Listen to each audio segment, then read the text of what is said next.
Timur, you were the first who qualified for the final of the World Cup, so please tell us about the second game with Maxim Shelograf. Well, I think he got into my preparation in general. I was kind of better immediately out of the opening. I didn't expect him to play this way. Probably nerves or the tiredness tells here at this stage, and he mixed up the move order in the opening, and then it's very tricky for black, so it's like kind of, I don't know, very unpleasant, maybe lost after knight g5 because I'm on time, you know, to attack h7, knight is still on b8, and you know, this idea of h6, bishop h7 and bishop c2 was always somewhere. I've seen it all the time when I was analyzing the position, and then I thought it's maybe here that this works, then try to see what's the problem of it, and it seemed like really bad for black. And I don't know, maybe bishop h7, not c2, but b1 was even better to try and get the same kind of setup with bishop b1 and queen c2, like, you know, attacking the h7 and stuff. And yeah, and actually I think I was better throughout the game, but I saw that I could win easily before. It seemed to me that I don't know, it seemed like winning by force should be, some win should be there, but I mean, I have to see how. But in general, I was kind of upset at some point when he got in this position with you know, queen d5 and stuff.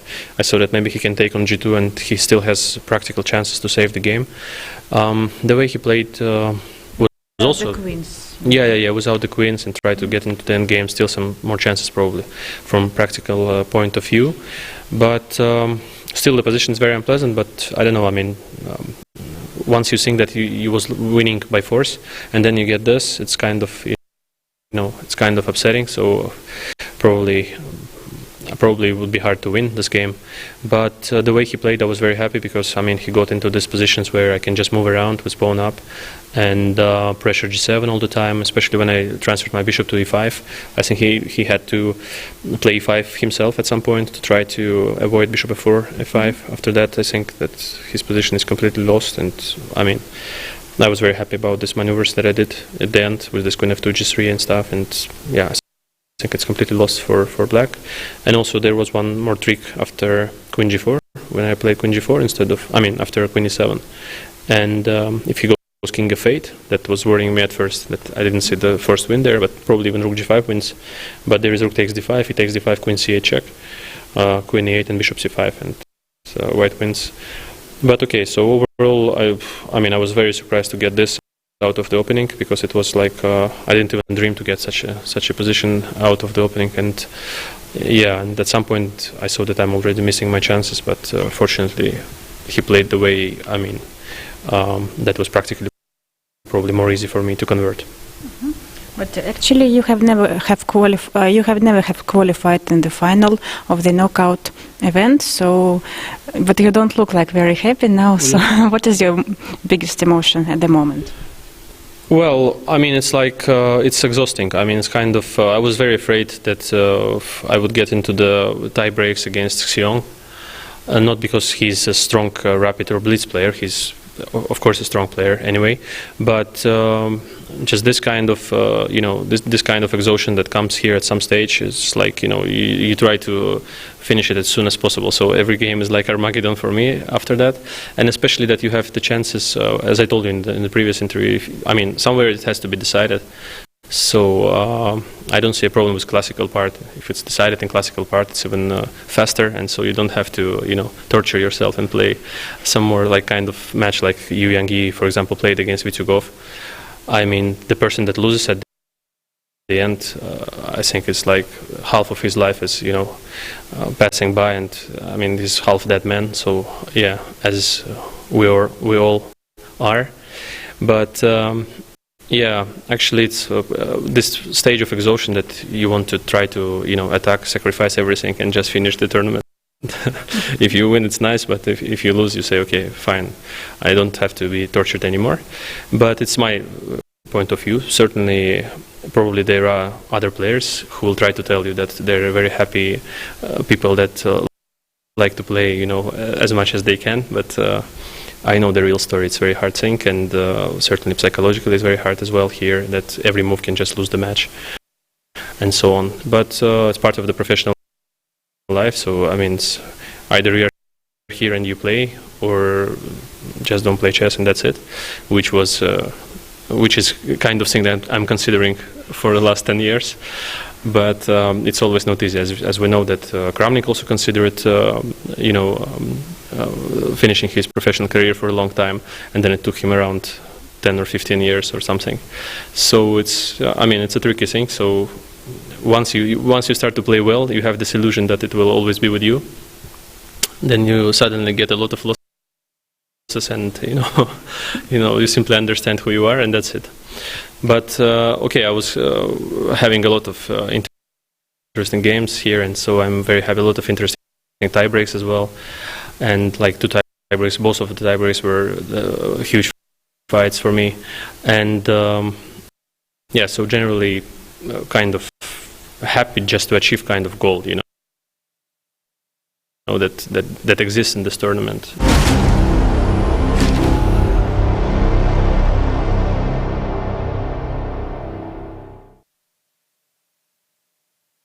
That has been our interview with one of the finalists of the 2019 FIDE World Cup Grandmaster, Timur Rajabov. And today what's at stake is the other spot in the finals.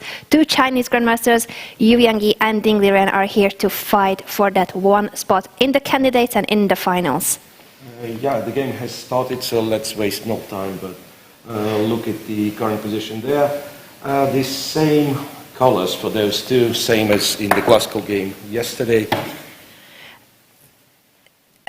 So the game has already started, and Evgeny is with us now. I think you guys can hear him as well. Evgeny, if you mind repeating what you were saying. I just said that we were a bit late with the start of the game. The game has started. That's repeating yesterday's colors. Evgeny is white in the first game of a tiebreak. The reminder, 25 minutes plus 10 seconds per move is the time control for the first mini-match.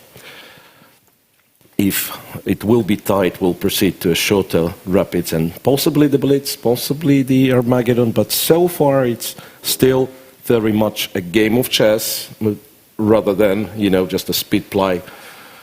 And not the same colors, but not the same opening though. I was going to ask you if you are any surprised by the opening choice. I'm wondering about Ding Liren's reaction to move 4 played by Evgeny, because there is nothing wrong, obviously, but it's just that a lot of people prefer to react differently.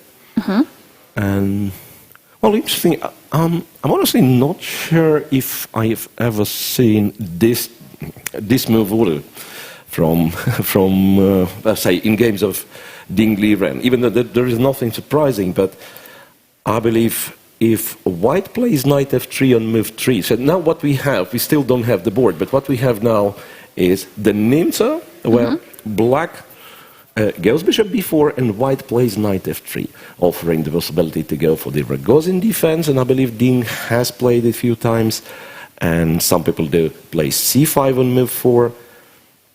And Ding went with castle, and I believe we are transposed to some tricky queen b3 lines, like if white would play queen b3 on move 3, which is on move 4, pardon, which is not that different from queen c2 line, which was played yesterday. It is indeed a different variation of the same opening, the Nimzo-Indian defense, so that is bishop b4 here on move 3. Yeah, and then knight f3. What I was saying, that d5 is very popular, and typically, the position after d5 you typically get with different moves order. So knight f3, d5, and then if white goes knight c3, one of the options is, of course, to play bishop b4 to play the Rogozin. Bishop b4, knight f3, and then castles. Well, there is nothing wrong, absolutely playable move, but it's like not the most challenging this center immediately, right? You could go c5, you could go d5, as I've pointed out. Bishop g5, so pinning the knight, that's was played as well, c5. And point being, if white goes e3, that's black wants to unpin, perhaps h6 first, and then at some point black wants to unpin the knight with queen a5, so that if you take take over here, then it's bishop c3, Intermediate move, and then check. another check on c3, yes, and only then black captures on f6, which is still unclear, I have to say. This kind of positions, after knight d2, you've got to take the bishop, some rook c1 and queen h5 possible. So that would still be really unclear, but white goes for queen b3, and now if bishop c3, queen c3, well, it might as well transform to something that we had seen yesterday, but it will not. h6, bishop h4, and knight to c6. So that is current position on the board. And in terms of time management, it is Ding Liren who has already spent 3.5 minutes, starting from 25 minutes. That's quite a big chunk of his time, taking into account that that's only a 10-second increment. So not just the starting time is shorter, but also the increment. And that really is a huge difference what we saw in terms of how they switch from classical to the tie breaks. It's one thing that you start with less time. Another thing is that once you go down on the clock to 2 minutes, 1 minute, it is only a 10-second increment, and that can be critical in the end. Yeah, absolutely. That's what we were discussing during the previous tie breaks. Yeah, I'd like to. Well, you still understand. Well, obviously, you understand it's less time, so you have to play faster. But when it gets to those last seconds, having a different increment, 10 seconds instead of 30, that of course changes a lot. And another move was played. Well, speaking of Ding Liren already spending quite some time, I believe it was a bit of a surprise. This particular set of moves: knight f3, bishop g5, and then queen b3. So after knight c6, white goes for d4, d5. Knight a5. Knight a5. So d5, in fact, is the pawn sacrifice. Knight to a5. Well, white plays queen c2. And I believe black has to take it? Question mark. Does he? It'll lead to something very sharp, it seems. Knight takes e4, and I suspect e4 is the move. And then, like, ed5, e5?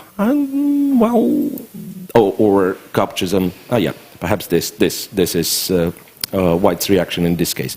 Takes over here, and not sure if in immediate e5 it could work, but as well, sometimes positions like that are very sharp because e5 is still an idea.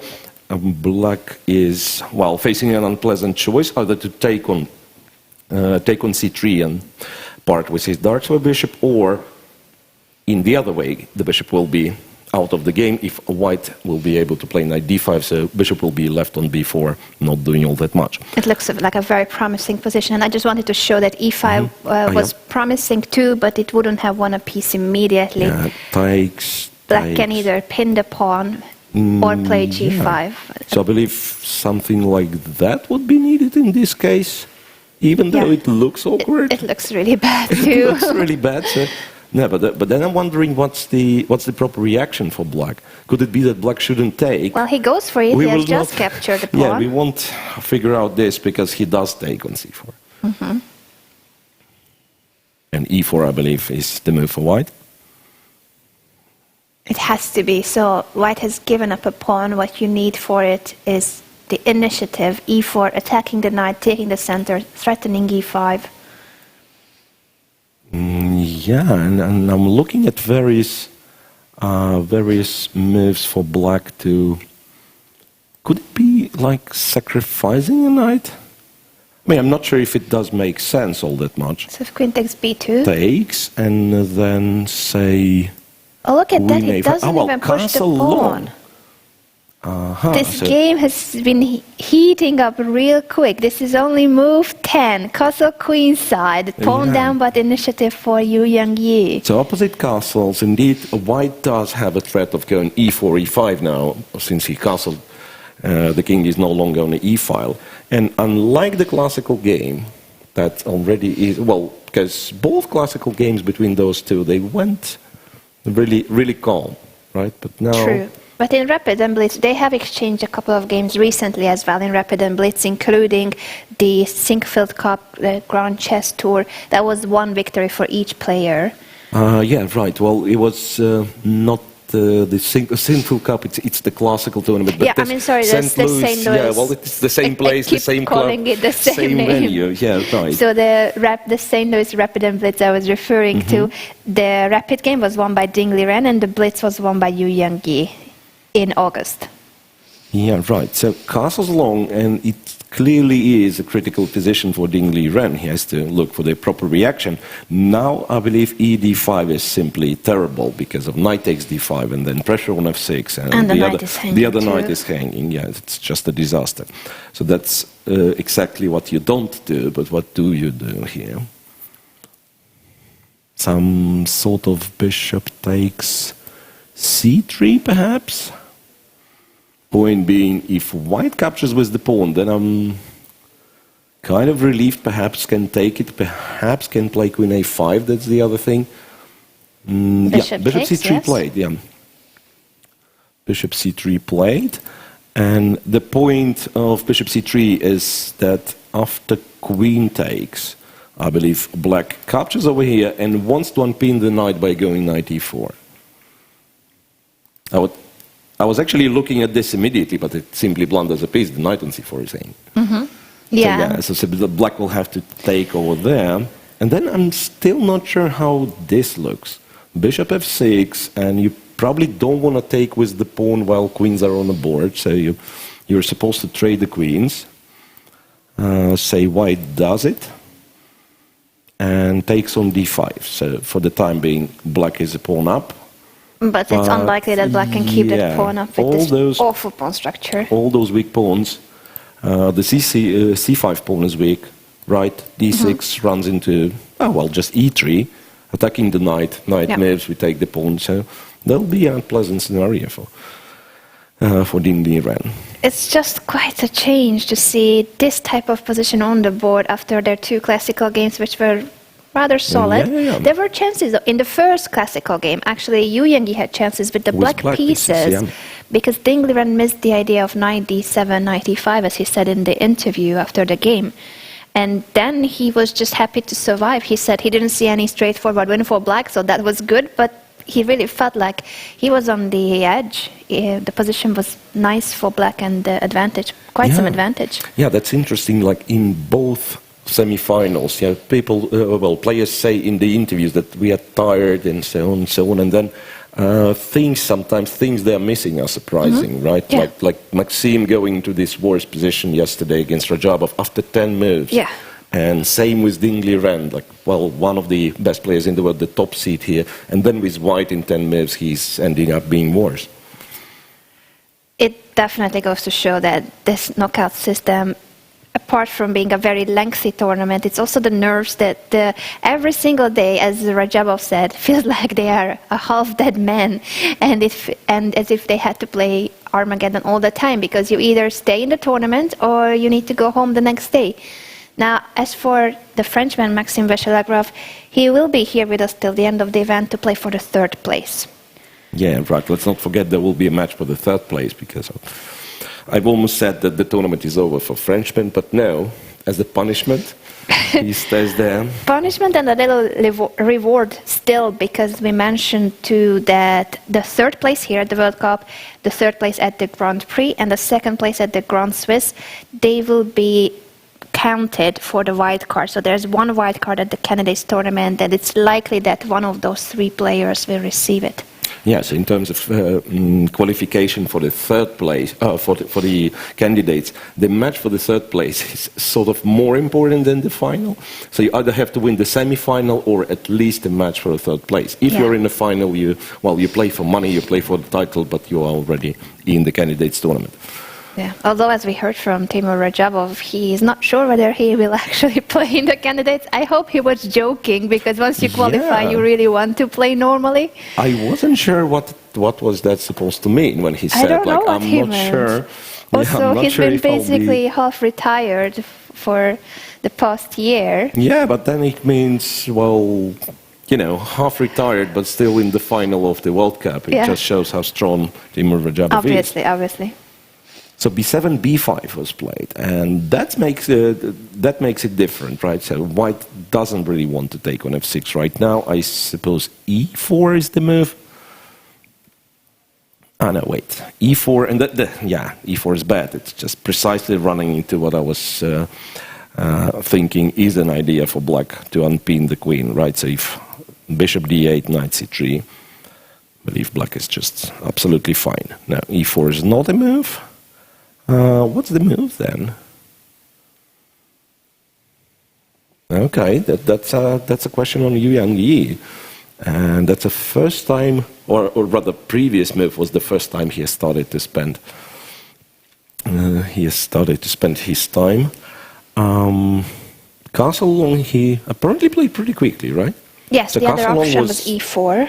Yeah, there was an option of playing e4, we thought, but yeah, Castle long was played pretty quickly. After bishop c3, bc3 would really look strange in view of queen a5, so queen c3 seems to be a logical move. And then after b5, he pauses, and now he's down to 20 minutes. So spent some time himself. Could it be that, as I said, knight e4 is an idea for black now that the knight on c4 is not hanging. So even after e3, yeah, at first I showed this e4 line, which is just ridiculous, right? White blunders the pawn. But even after e3, I believe, knight e4, can knight b4 be tried? There is queen c2, though. Not quite. So my point is, somewhere around this... I don't know how to achieve this position. So the point was... Knight e4. Knight c4, of course, is hanging. Yeah. Yes. So in this position, it's not possible because knight on c4 is hanging. But after queen c2 instead of a capture, black would have had queen b6, and the knight on e4 is actually not hanging. But of course, white takes on c4. Yes, now, so this is just a tactical motive. Yeah, but now with b5 played, there's no queen b6 attacking e3, b2. Knight e4, queen c2. It seems that it's very uncomfortable for black because he will simply have to go back or to g5, both being dubious, you know. So I'm thinking, first of all, after e3, black probably doesn't play knight e4, and moreover, the move that I've declared to be a blunder could be an actual move because knight takes, queen c2. What black is supposed to do now? Because knight g5, I suspect, might be dangerous. Or not. Hard to say, right? So black has captured already 2 pawns, and now the problem is that both the queen and the knight are hanging. Knight g5 would move that hanging piece away. It does offer 1 pawn back. Yeah, well, it feels like white always can take on c4 and practically never wants to. So he wants to use this knight for like winning some tempo, that in some lines the knight is hanging. But over here, yeah, it could be like takes. No, but I don't see an obvious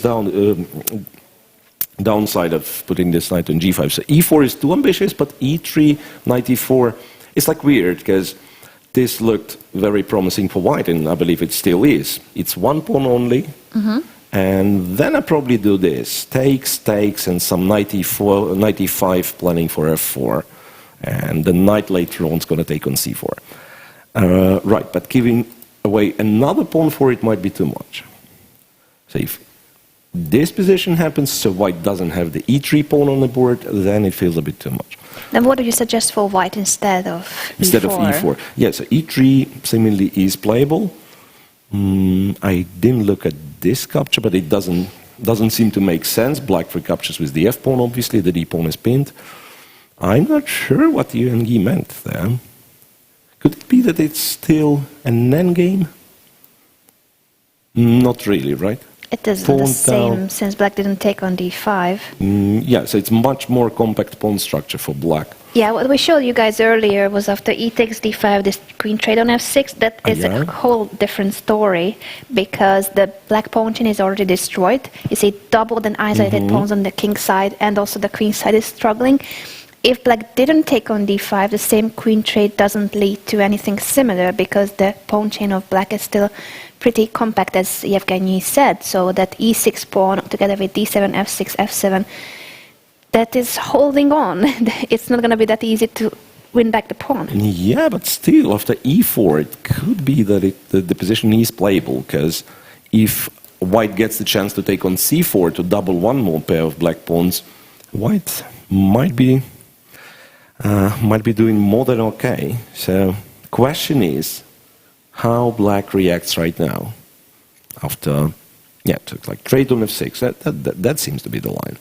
And Evgeny, look at him, spent 5 minutes already in this position, pondering over his next move. Oh, now he has less time than Ding Liren, while he started very quickly this game, and he was in his preparation for quite some time. Yeah, and this might mean two things. So he missed something during the preparation and black's position was okay, or since he started thinking, this could be a bad sign for Ding Liren, because it means that he has played something that wasn't suggested by the computer. Yeah. So you played the new move, and you don't know, shall I be happy that my opponent is thinking, especially like my well-prepared opponent thinking, or shall I be scared? Because Yes, at that's least true. if he plays fast, that means I made one of the moves that was prepared. That means I made one of the moves which are good, suggested by the engine. So over here, it's, well, it's not that easy to tell.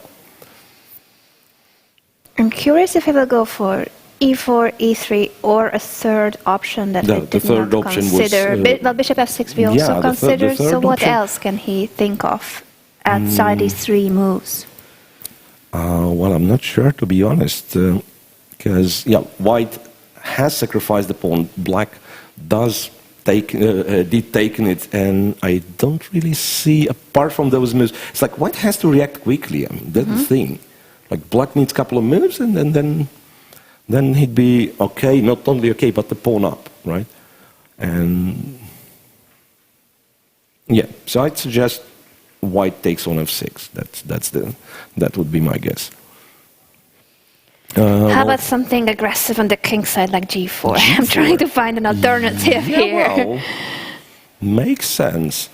But now, wait a sec, with my knight being supported by the pawn, with b7, b5 plates, the bishop can go to b7. Maybe ed5 becomes more of an option, because this position is no longer the same. Oh, right? I don't want to trade queens anymore, don't worry. Yeah. And rook d5, d6, the knight's protected. So Yeah. No, I was trying to go bishop for g4. a quick g5 and rook g1. I know it's you still mean, slow. I mean to go there. I think it's too much because black has Yeah, captured too many two pawns and already. he's going to go d4. Yeah, it cannot be good. Yeah, and the problem is that why I was taking on f6, that you can't take, the knight is pinned, but you can't take on d5 because then knight d5 attacks the queen, right? Yeah, that's a problem. If it was only a one pawn sacrifice, then I think g4, g5 would make sense, but not if the d5 pawn falls as well. Yeah, right. I mean, g4, g5 is definitely an idea in such positions. Yeah, it's just that you probably have to have a queen on c2. And now, having said that, maybe queen c2, as slow as it looks, maybe it is the move. Going back to c2 would be interesting. Yeah. Because then if I'm getting this g4, g5, h takes, knight takes already, eyeballing this h7 square. Also, e4 is now once again an option. So once again, black will probably have to take on d5 and go from there. But look, but already He's going 8 really minutes down. That's too much in a rapid game. Once again, the time control is 25 minutes and a 10-second increment per move. That's all. There's no other extra time after move 40. It's 25 minutes plus 10 seconds per move. Oh, well. And Ding It's still looks early for sleepy. some of us, including Mr. Ding. It's 3:30 here, but I think most chess players are known to be night owls, and he may have stayed up late analyzing the options for today. Okay, so, and still no move. And at some point, well, the other thing, like, they were playing classical, so could it be that he didn't adjust that quickly? Because remember the tiebreak with Vitigov? It was very strange because Evgeny was getting in the time troubles. Then later on those blitz games, they, on contrary, both of Vitigov and Evgeny, they were playing too quickly at some point, like Armageddon game. Remember, he blundered on move True. 8, just like not paying attention to what's going on, just playing moves quickly. Yes, you seem to be struggling a little bit with the adjusting from one day to the other. So 2 classical games, and most of the event is played in classical time control. Then you have these 1 single days every 3rd day for tiebreaks. Not easy. This tournament, I'm saying it all the time, but I think that the World Cup with this knockout format is the most stressful and tensed event for top chess players. Well, it depends. And maybe the World Championship match. It depends, Anna, because, well, I had experience participating in the World Cup, and it was the easiest tournament of my life. 2 days and the tournament's finished. That's nothing. Well, 3 days in my case. I made it to a tiebreak. You made a tiebreak, different angle. But yeah, I think for those who made it this far, all the players who are in the semifinals, they've been here for almost 3 weeks by now. And that means competing every single day for their lives. It's not a tournament where you have 9 or 10 rounds and you can recover the next day, or you can offer a quick draw. There's no next day if you make one mistake here. Yeah, so that's definitely why Yu Yang wants to avoid making mistakes, but as we were saying, sometimes you shouldn't be looking for the best move. Maybe that's the critical position after all. Yeah, but what I was trying to say, sometimes you should be satisfied with the good enough move played relatively quickly. But, you know, in this position, it's hard to say which is good enough move. Of course, you want to be precise. And Yu Yang is down to 10 minutes, 9.5. Still no move. And then again, I mean, it could be, of course, that he captures on f6 now, simplifies the position, and there won't be anything, there won't be a problem having 10 minutes against Dingley Ren's 17. But if he chooses something else, like playing for compensation, keeping the queens on the board, Bishop then takes. Bishop takes, queen takes, yeah, so he's going for that. Bishop takes, queen takes, trade the queens, go e4. That's what I'm expecting there. E3 could be an alternative, but somehow e4 and having an option of taking on d5 with the pawn, I believe, looks more appealing for white. I'm actually not sure how to react in this case, because just simply it's not clear what move has to be played. It's like you never want to go e5, right? So takes, and all those weak pawns. Even though it could be playable if black is on time to play d6. But it's white who's going to play d6, right? And then rook to e1, and knight h4, knight f5. And then this battle between a good knight versus bad bishop, because that c8 bishop isn't really happy. You can make it to the long diagonal, but once the e4 pawn is protected, well, the knight will have outposts on squares like f5. Yeah. And the bishop is not doing anything. Yeah, and white's going to play f3 and just kill the bishop totally. Yeah, precisely like we've seen yesterday in Rajabov's game. Yeah, True, like seemingly very true. active bishop on d5 for Maxim Miroshnichenko at some point turned into Justin. Yeah, and that brings us back to the topic of the relative value of the pieces. So we know that, a knight is supposed to be like 3 pawns, the bishop is about 3 pawns. But depending on the position, you may end up seeing a minor piece in this case, that bishop on b7, not worth 3 pawns at all. Maybe it's worth, 1.5, 2. It's not doing anything if you can restrict its mobility.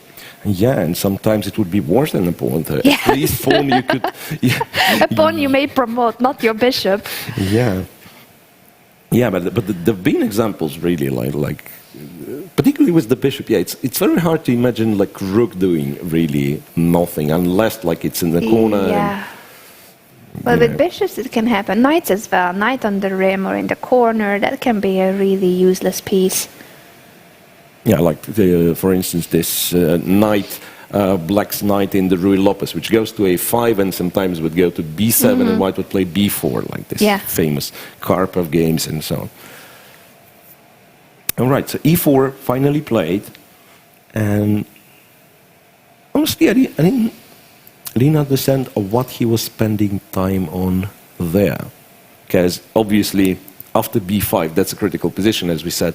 He could have gone for possibly for something more aggressive, right? Like moves like g4, e4 we were looking at. Well, so UNG had to make a decision to trade or not to trade the queens. Queens are traded, but why did he spend an additional couple of minutes on e4 is not clear to me just yet. And Dean has played bishop to b7. Very logical to develop the bishop. It is still an extra pawn for black. Yeah, right.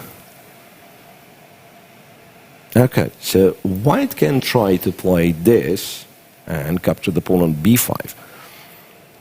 Then I suspect knight a3, the greedy approach, won't be all that great. King b2, b4, even that it will be quite interesting, right? Well, black will try to run with the a pawn or organize c5, c4 at some point, but for the time being, the knight on a3 is not doing precisely the knight on the rim. All right. No, he takes on c4. Takes on c4. No, but that's yeah, like simple and good, I want to say. You know, play a simple move. Bishop takes, pawn takes, and now it's a little bit awkward because taking on e6, that's something I would not expect white to do. Yeah, it feels like he wants to make this very concrete, as if he wants to play rook d7 at some point, but the e4 pawn is hanging at the moment. Yeah, the e4 pawn is hanging, and then if you do something about the e4 pawn, black is ready to go rook f to d8, challenge white on the d file, bring the king to e7, and, well, perhaps knight d2 is what white can play, right? Attacking the c4 pawn, but still can't take it. Rook to e1. That's okay. 6.5 minutes left to UNG, 16 for Dingley, and this is really bad time management by the player with the white pieces here. And honestly, I like black's position here. Yes, his pawn structure is somewhat compromised, but the bishop on b7 is not that bad. I mean, for the time being, pressing the e4 pawn, and well, you know, it's an extra pawn after all. So rook to d8. And white will have certain difficulties winning the pawn back. Like after knight d2, black would have rook d4, then bring the other rook. So I believe rook f to d8 is the move black wants to play. Why f to d8? Because, well, first of all, you have extra open files on the b file, extra open file on the b file. Plus, you very often want to bring the king to a center via f8. Right. So imagine even if, say, D file would be the only open file in the position, very often the king side rook is played to d8 in the endgame so that the king can enter the game as well by going king f8, king e7. Rook f d8 played. And it is now Yu Yang who will need to prove what was his point by capturing on e6. So he traded the queens on f6, then he took on c4, took on e6. He's simplifying the position when he's still a pawn down. Obviously, those doubled pawns on the c file are not looking very healthy for black, but they're still on the board. Yeah, and it's not that easy to organize, you know, an attack on the c4 pawn. So that rook e3 probably means rook c3, knight d2 at some point. Yeah, once again trying to win. Rook d3. Rook d3. Well, wait a offering rook e3 played, the pawn back, but at the same time the e4 pawn would still be hanging if you take twice on d3. Well, actually, rook d3 is the fair point. Yeah, because if you take twice, well, doesn't matter which rook takes first. Bishop e4, black is certainly out of risk. Pawn up. I may start playing for a win from here on. He probably does. And what's the... But other than that, rook e3 is a threat. So it's actually becomes quite uncomfortable for white. It's just incredible how this game started out looking promising for Yu Yang, that it was a dangerous position with initiative. He sacrificed a pawn, but it looked like a really interesting pawn sacrifice, especially those lines with e4 or even castle queenside. Yeah. And now it's quite the opposite. It's still material up for black, but not much left on the board. So it's looking great for Ding Liren suddenly and more time on the clock. Yeah, right. And precisely the fact that e4 pawn is hanging, white was not on time to move the knight and play f3. That makes it awkward. Because, yeah, now, say, takes, and to try not to take on d3 is not an option, really, I want to say. King d2, for instance, black just goes c4. And yes, maybe white survives. King c3, knight d2, maybe undermining the pawn with b3. But that's not where you want to be with white, right? So start it, sacrifice the pawn, try to get an initiative, and then playing, an endgame pawn down, trying to survive. That's not what makes you happy. So rook d3, cd3 played. And I really suspect that you have to go for king d2, king c3, going for a blockade, even though the pawn on d3, the passed pawn, will look pretty dangerous. It's quite a turn of events in this game, especially since Evgeny has spent so much time to try to come up with something, and it seems that what he came up with was actually not the best continuation. Well, wait a sec. Knight d2 could be a move, so that we are guarding the e4 pawn. Now the d3 pawn is hanging, and seemingly there is no c4. It's like there is no c4 in terms of black playing for win of the c4. Black actually can play c4 and rook c8 and bishop a6. Evgeny played b3. So he has played b3 first, preventing c4, or trying to prevent c4. I don't know if it's still possible. He only has 4 minutes, 21 seconds left. 15 minutes for Ding Liren. It's a huge difference in rapid. So rook d8 would save the pawn for now, right? But then white perhaps is planning for king to d2. And on bishop a6, knight e1. Still trying to win the d3 pawn, but there will be a big question if he will actually be able to take it. Like, say black goes c4, takes. Now if you capture d3, a2 is gone. So you first have to play a3. And even then, a5 after b3? That perhaps is another way to enter. To bring the rook into the game. Yes, so pushing a4 next move. Then, depending on what's going on, well, perhaps just take on b3, play rook a2. And white, I keep forgetting that b3 didn't protect the e4 pawn, so he is not yet ready to capture on d3. Yeah, he needs another tempo to threaten to capture on d3. So a5 is a very logical move to aim for a4, open up the a5 for the rook. Knight d2 played, bishop a6.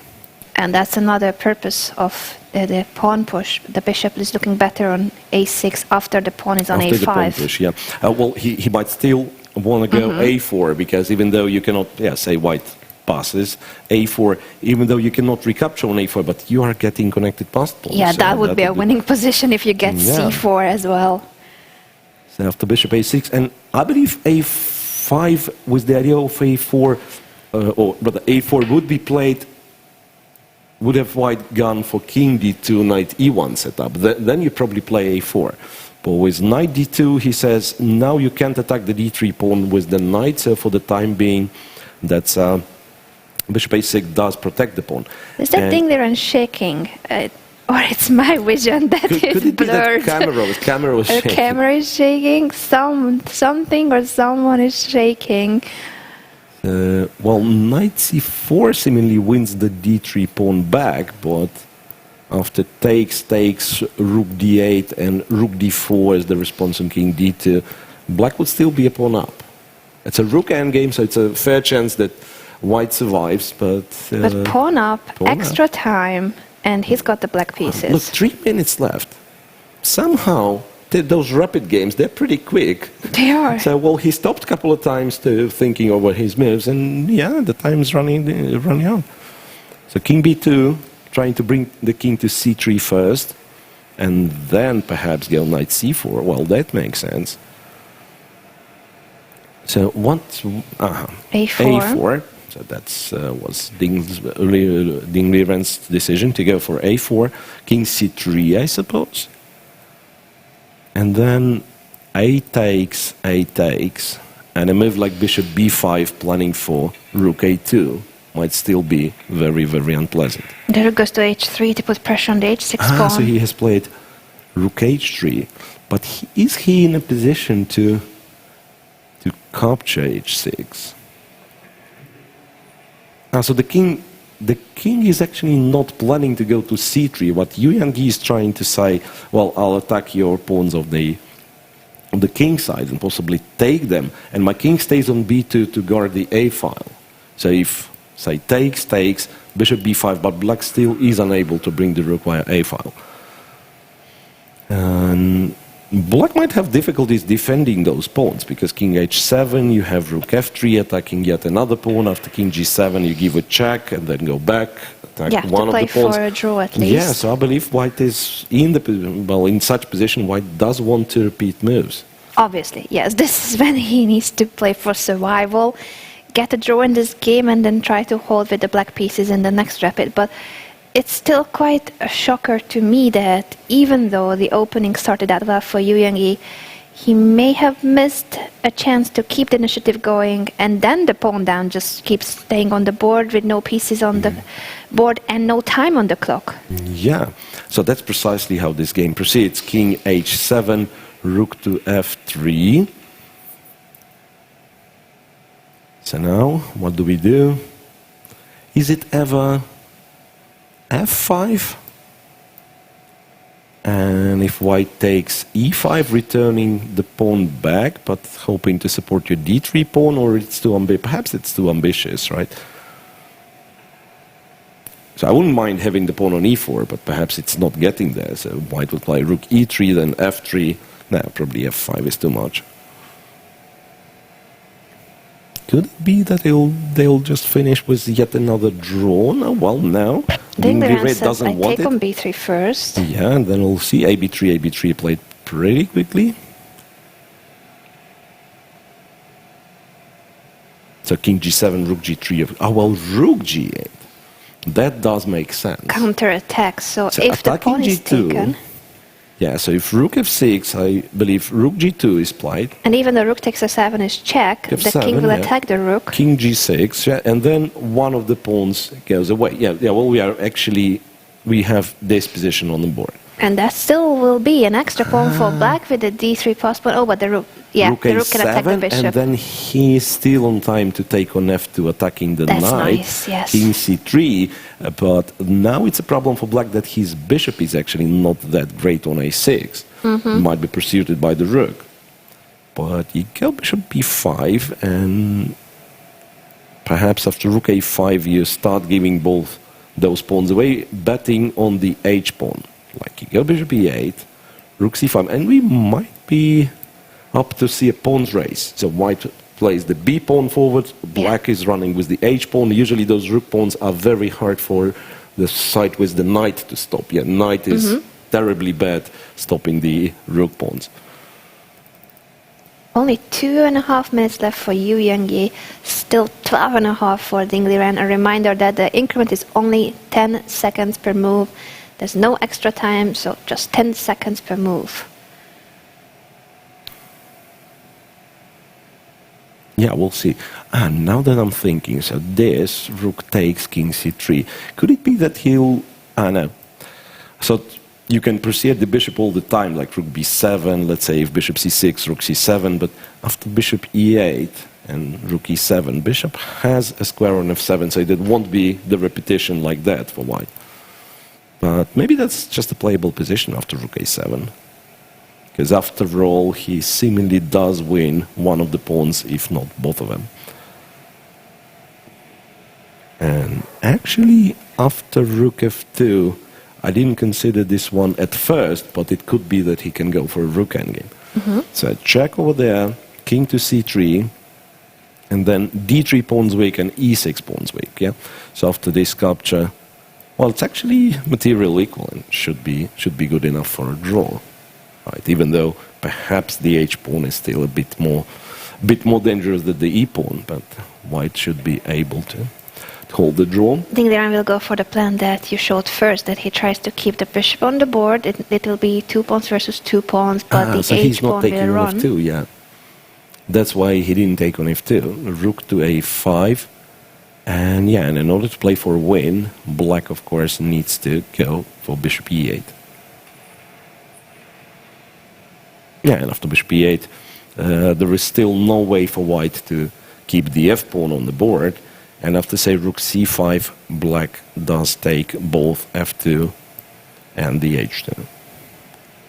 Yeah, that'd be Question in the interesting. Twitch chat if bishop and rook are better than knight and rook. In general, yes, and in this position in particular, what Evgeny was highlighting, that it's going to be a very tough challenge for the knight to try to stop an h-passed pawn, because you can fairly easily take away the squares like f3 and f1 from the knight with your rook, and then you start pushing the pawn. Yeah, well, if we swap, let's say, the order of moves, because interestingly enough, still there is seemingly no way a white guards the f2 pawn, yeah? And then perhaps it's a better version, because rook is already on f2, covering both squares that Joanna mentioned, no knight f1 and no knight f3, and then this h pawn in fact runs pretty fast. And yeah, it'll be really a question, is white on time to push his own pawn? Because if white has to, return back in order to stop it, then of course it's a very dangerous scenario. So if white starts pushing immediately, then will we see that black will have to give up the bishop for it, or can black stop the b pawn in a situation like that? b4, and black's rook, even though it's an active rook, but it doesn't help with the b pawn. Yeah, it's weird. It restricts the knight, but at the same time, it's on f2. It's restricted by the knight. So the knight wouldn't mind going to f3 or f1, and the rook, f1 rook, go back behind the pawn would be a nice thing to do for black. But so this may well be just an interesting dynamic balance. Right, and Dingley ran thinking right here. Yeah, he ends up playing bishop e8, rook takes c5.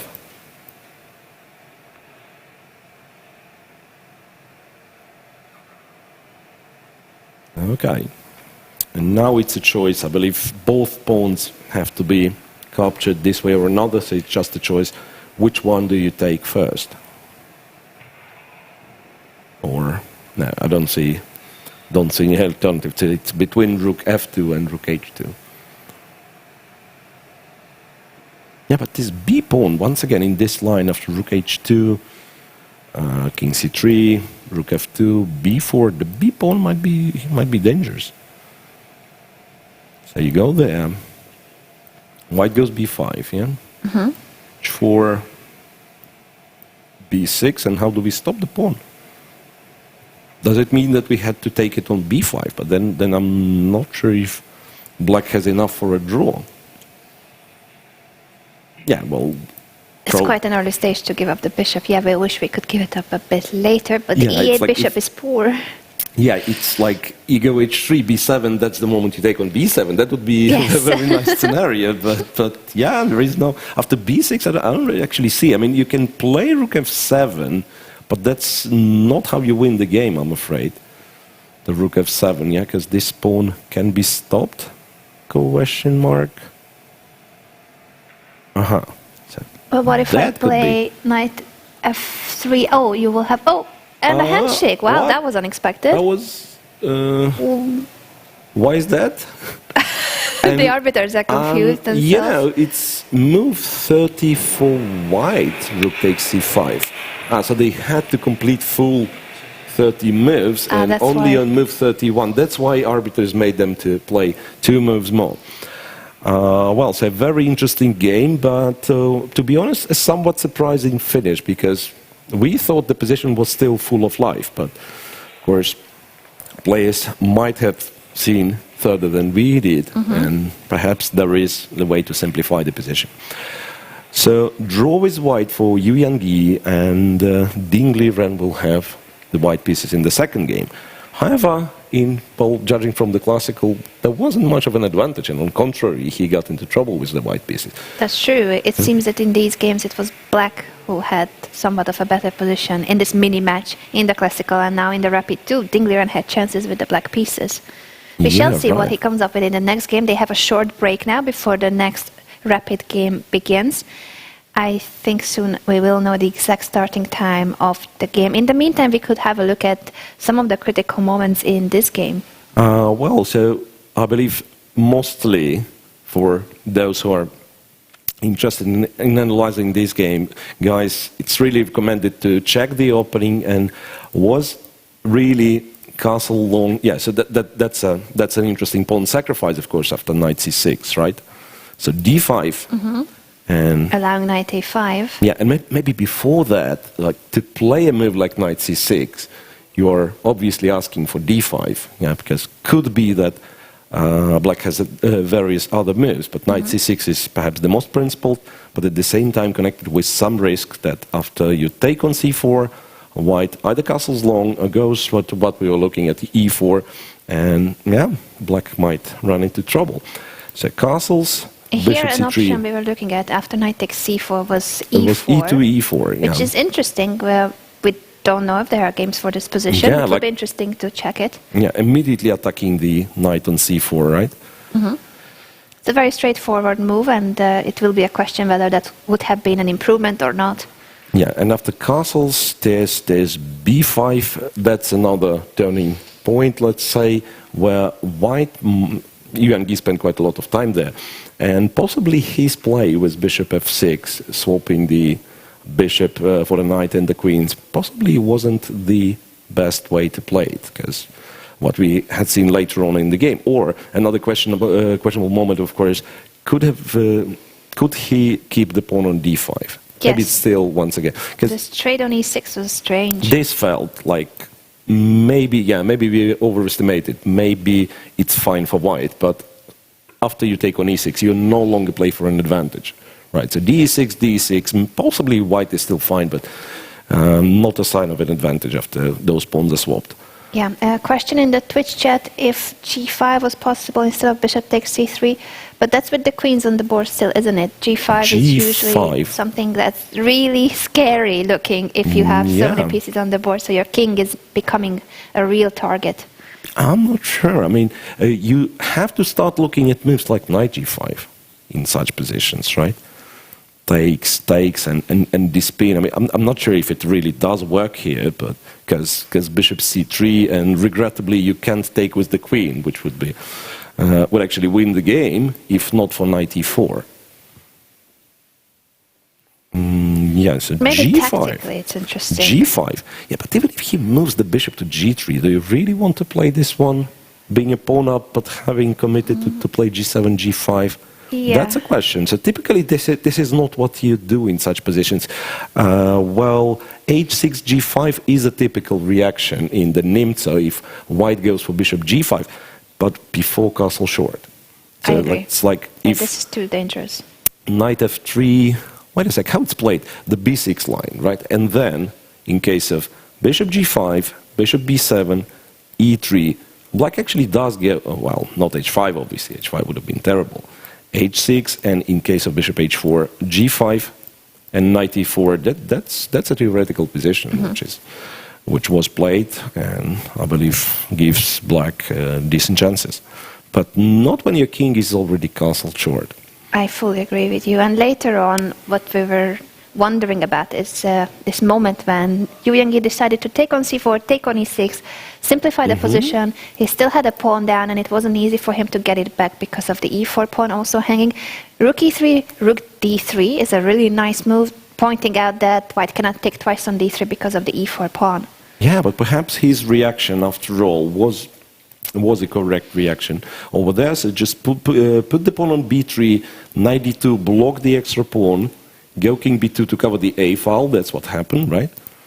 a4, after a4, his king was already on b2, so rook is not entering from the a file. And then use your rook, the only piece which is sort of free. So that's like you give roles to your pieces. Knight is guarding e4 pawn and blocks the d pawn. King makes sure that nobody enters from the a file, and then the rook starts attacking, giving checks, attacking those f and h pawns. So all in all, seems to be, after the queen's trade, seems to be a well-played game by white. Yeah, it seems that both players played very precisely, and then a draw is actually a fair result. The game will start in 10 minutes from now, and if I'm correct, it was earlier 15 minutes. I don't know how long we have been talking since. In 10 minutes, that means we will go for a short break, and then we are back with the second rapid game of this tiebreak. See you very soon.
Welcome back to the broadcast, everyone. The clips that you have seen were already from the first rapid game of today. Our production team is very efficient and quick.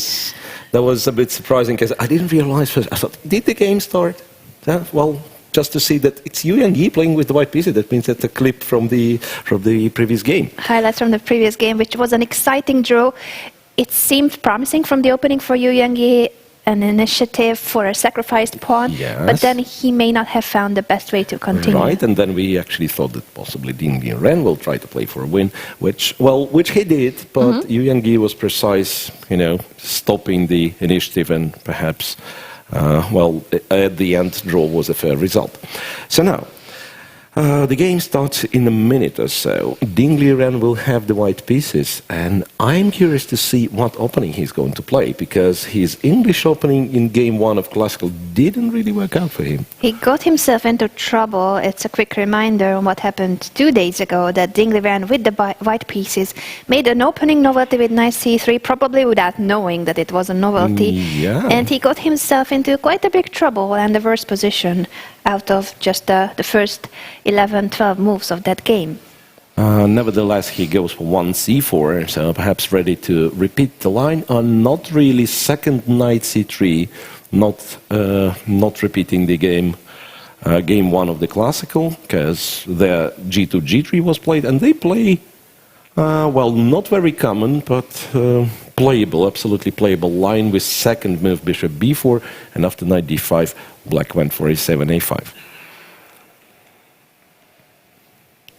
d6 now supporting the e5 pawn, and in case of knight takes b4, obviously a takes b4. It will be a pair of bishops for white, but that capture opens up the a5 for the rook, so your rook is active without even moving it. And typically, yes, those captures, especially if they're close, say, if it's a capture on b4, so just to move the pawn. Pawn on b6, already it would be a sort of an achievement for black, having, as you correctly pointed out, having activated his rook without moving it. He had just opened the file for the rook. But having the pawn on b4, it also kind of restricts white's options. a3 pawn, a2 pawn is a little bit weak just immediately, right? a3 would be connected with spoiling his own pawn structure. So therefore, knight b4 was not taken. a3 was played. Bishop went to c5, and then e2, e3. Planning for d4, chase the bishop somewhere to, say, a7, and then, try to seize the center. This is obviously still opening theory, known for both players, and Yu Yang goes for knight f6 quickly, d4. That was played, yeah? Because I'm not getting those. Knight f6. Now they're up. d4. Knight takes d5. C takes. And this is the current position. Right. So after knight d5, White had this as an alternative, and I think I had seen such games.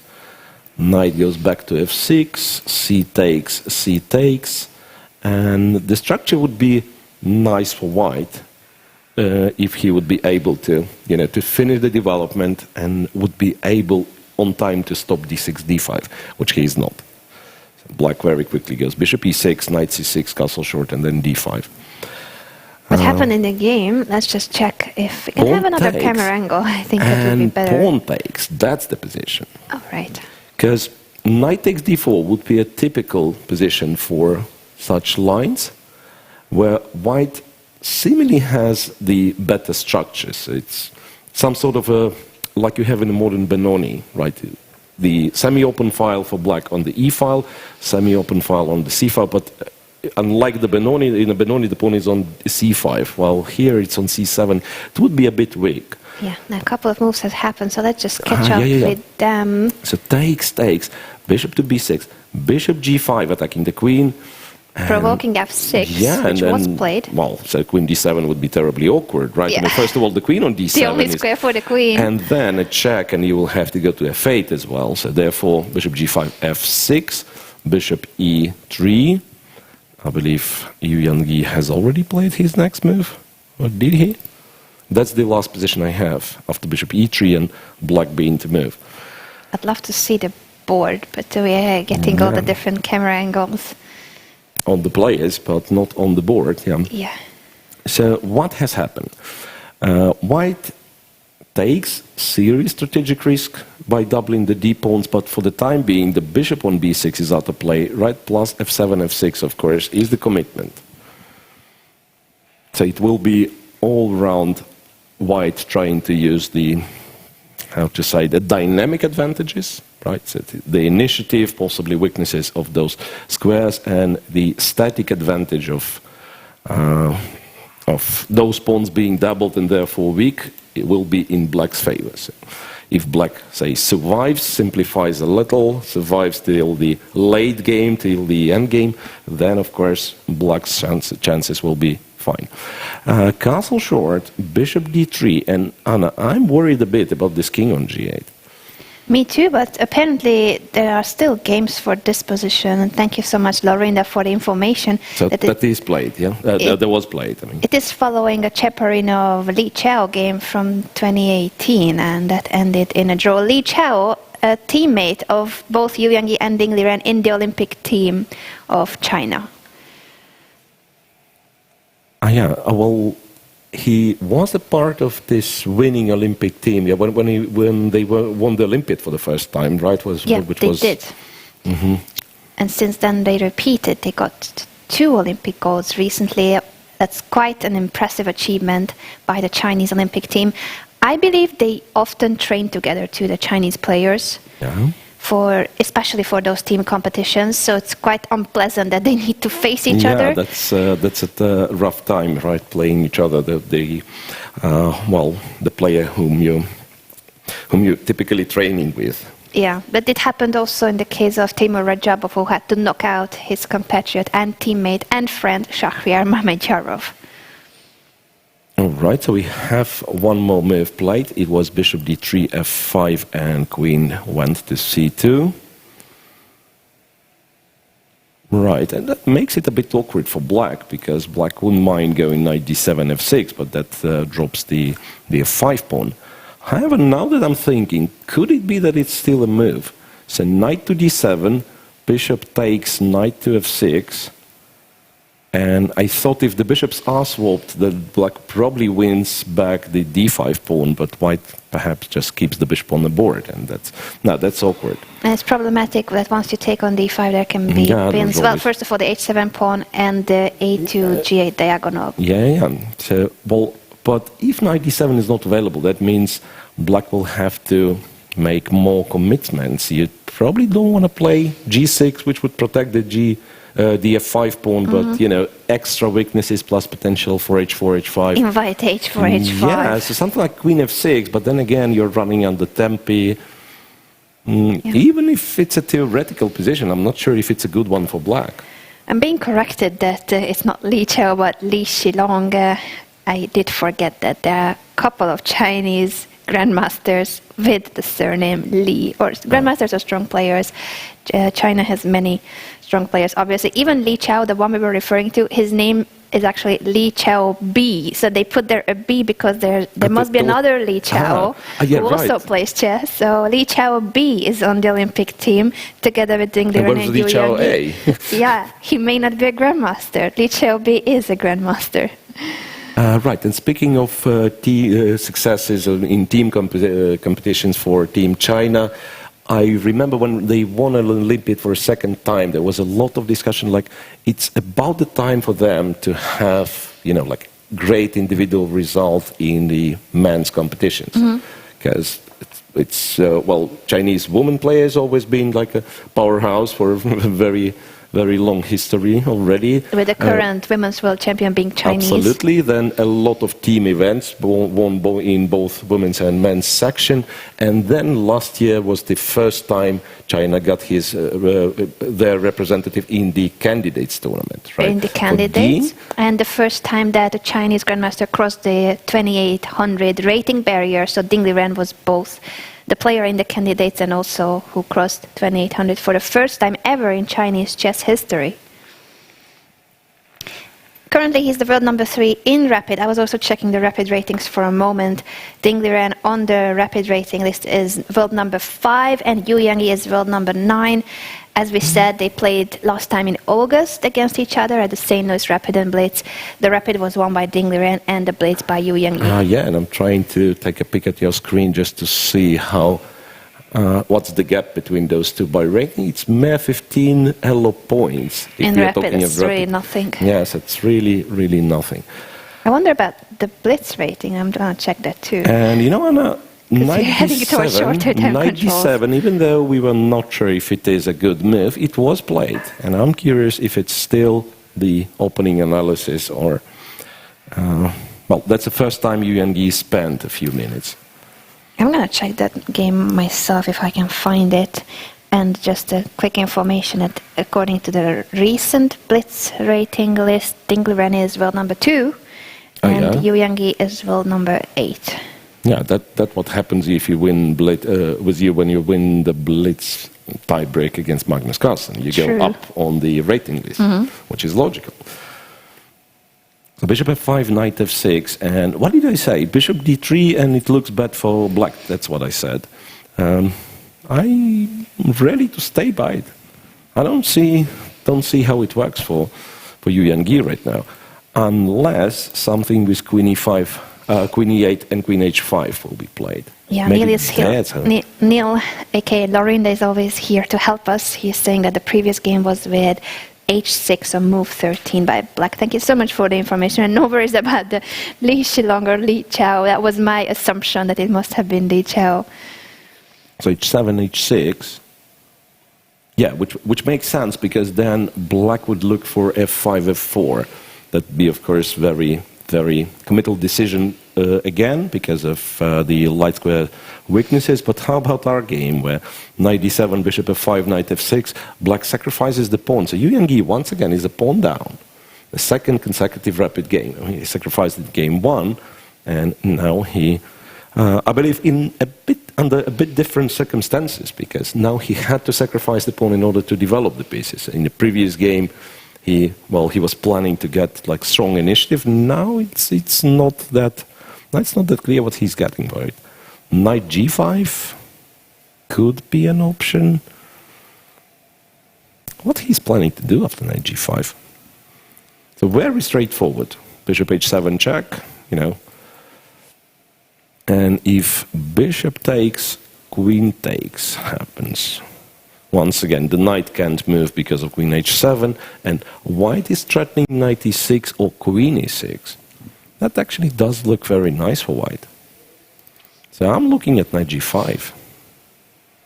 Not sure what black is supposed to do after knight g5.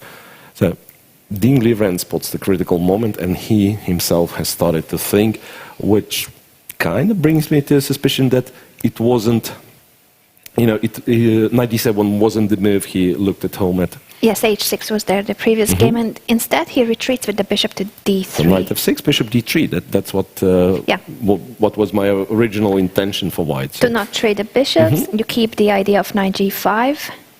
Actually, that's a very straightforward threat. Yeah, knight g5 is a serious threat, right? And playing a move like h6 might be a necessity, but then it's a sad necessity, I want to say. Queen e8 is what I'm looking at. Yeah, queen e8 kind of makes sense because knight g5 seemingly can be met with queen h5, guarding h7.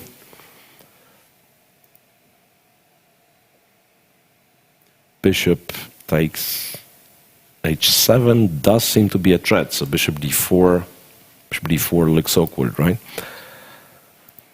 So bishop d3, and I was told that the move I was advocating with knight g5 wasn't actually that much of an issue for black because he would have traded and gone queen d7. And interestingly enough, even though white has an extra pawn and beautifully positioned knight on e6, the fact that those pawns are doubled and particularly d5 pawn is big, the computer evaluation is around equal. Interesting. Yeah. Yu Yangyi has just played h6 to prevent knight g5. That just goes to show how serious that threat was, knight g5. And can you force issues with h4 knight g5 was too much? That's what I wanted to say. Like in many positions, white would go h4 and support the idea of knight g5 once again. So I'm curious what happens here, because if the knight appears on g5, it's very unlikely that it can be taken. Yeah? So that's one thing. The other option is, I believe you want to castle long here. Oh, well, not sure, of course, but like the fact that Black, first of all, given the f5 pawn and then committed to playing h7, h6, makes me want to attack on the king side, right? And therefore, of course, you are looking to castle, to castle your king on the long side. It would be quite interesting if both rapid games are opposite side castling and quite sharp positions. Yeah, right. So why it makes sense for white to try to play for an attack, because for the time being, the bishop on b6 is out of play. So essentially, if white manages to open up the king side, he'll be, well, up a pawn or something. Yes, as you guys highlighted in both chats, we do keep an eye on the Twitch and YouTube chats, so keep those comments coming. If you have any questions, let us know.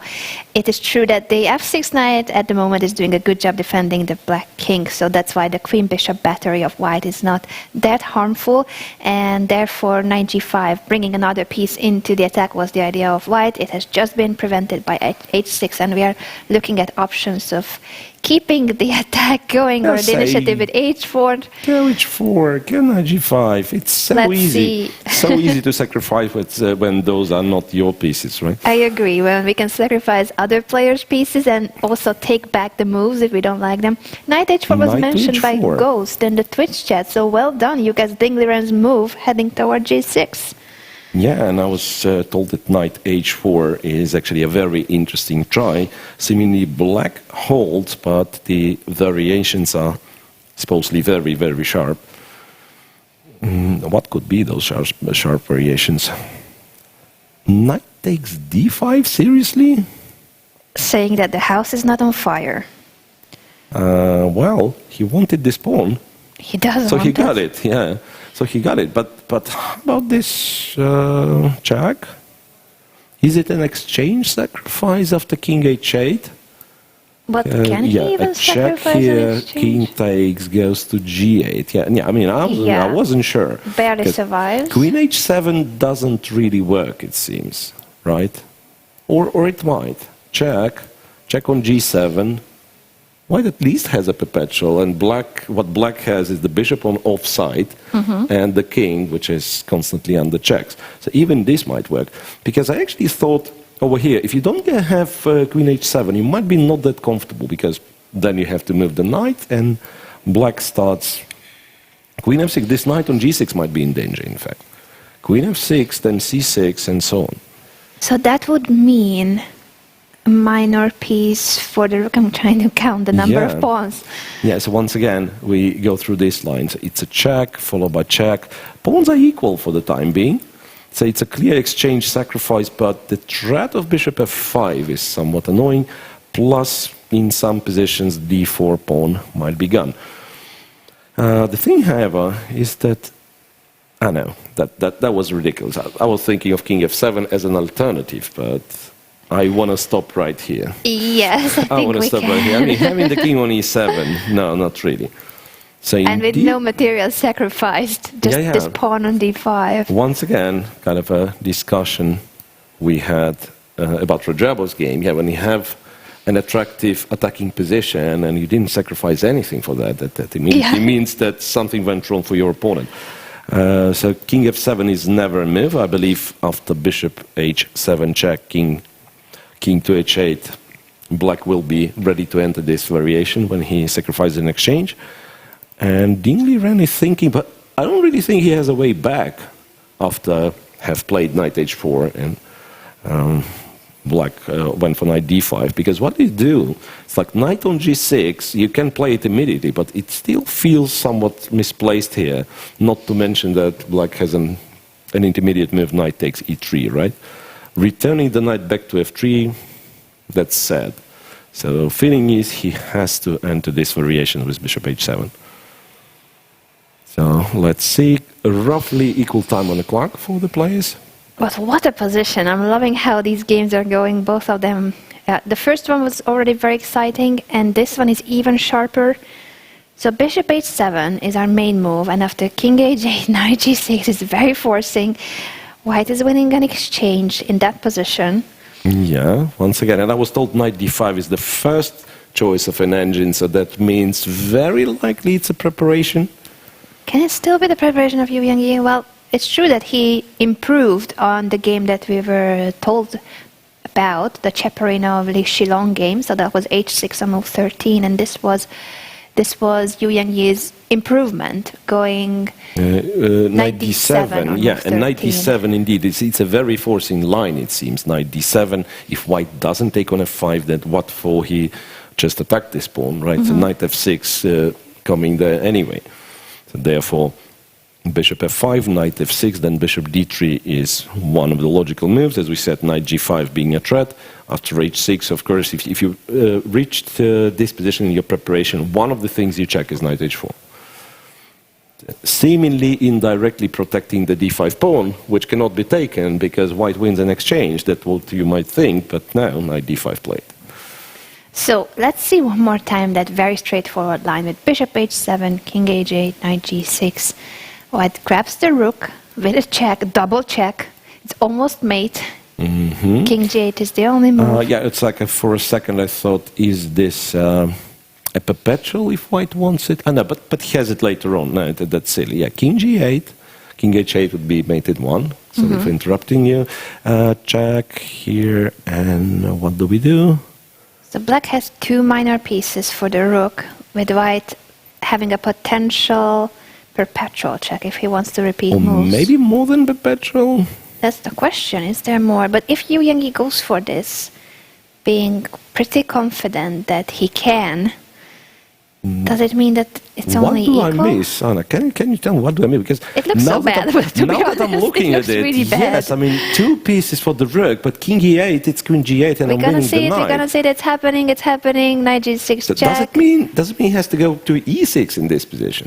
I don't believe it now. I mean, I don't believe. No, but look, but he's playing this, and he's playing this very fast. In fact, hit the clock last time. It happened so quickly that they were confused for a moment.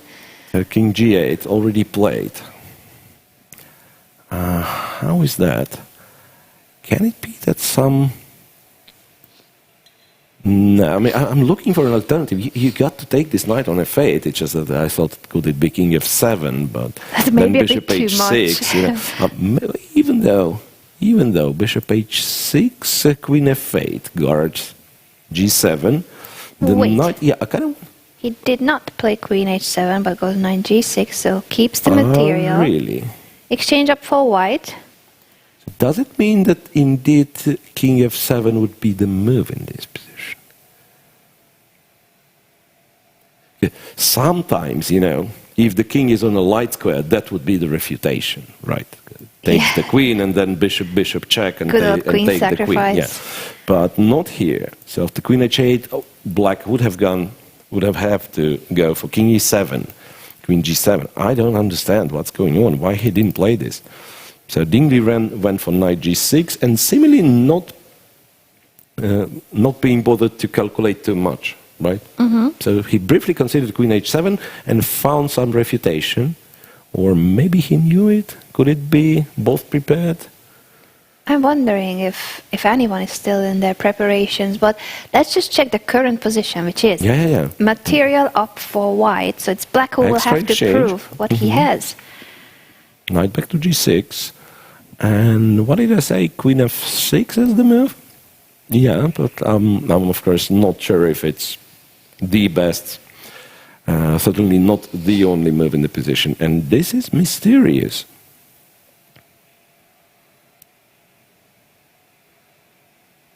This is mysterious. Why white decided not to go for this queen h7 check? Maybe Twitchat knows. Maybe there was something. Some of you guys suggested that instead of king takes f8, king f7 yeah, could have been the move. I've almost figured this one out, but still not completely, because there are moves like knight g6, and then you go bishop f5, And I thought it's not possible, but it is possible because king f6. Wow, traps the queen. Traps the queen. I have no idea what's going on. There are still, of course, moves like knight g4, bishop takes, and the king is still on f6.